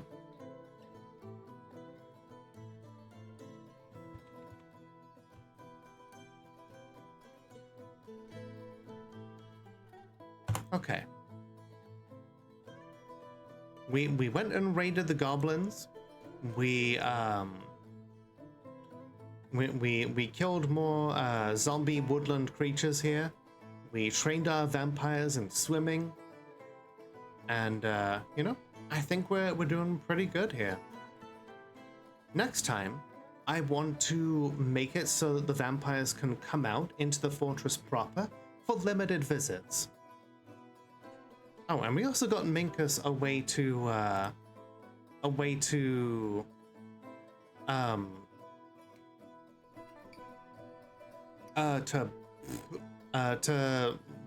live more of a productive and normal life without worrying that he's going to tear the fortress apart. See, honestly, like this whole episode has been about thank you for watching. If you enjoyed that, please feel free to like, subscribe, leave a comment, do all the cool things that make the algorithm go burr. And a big shout out to my tier 2 subscribers, Valtteri and Fizzypuff. However you support me, it helps me make as much content as I can. So thank you once again for watching, and remember that the world is only as dark as we allow it to be. So light it up.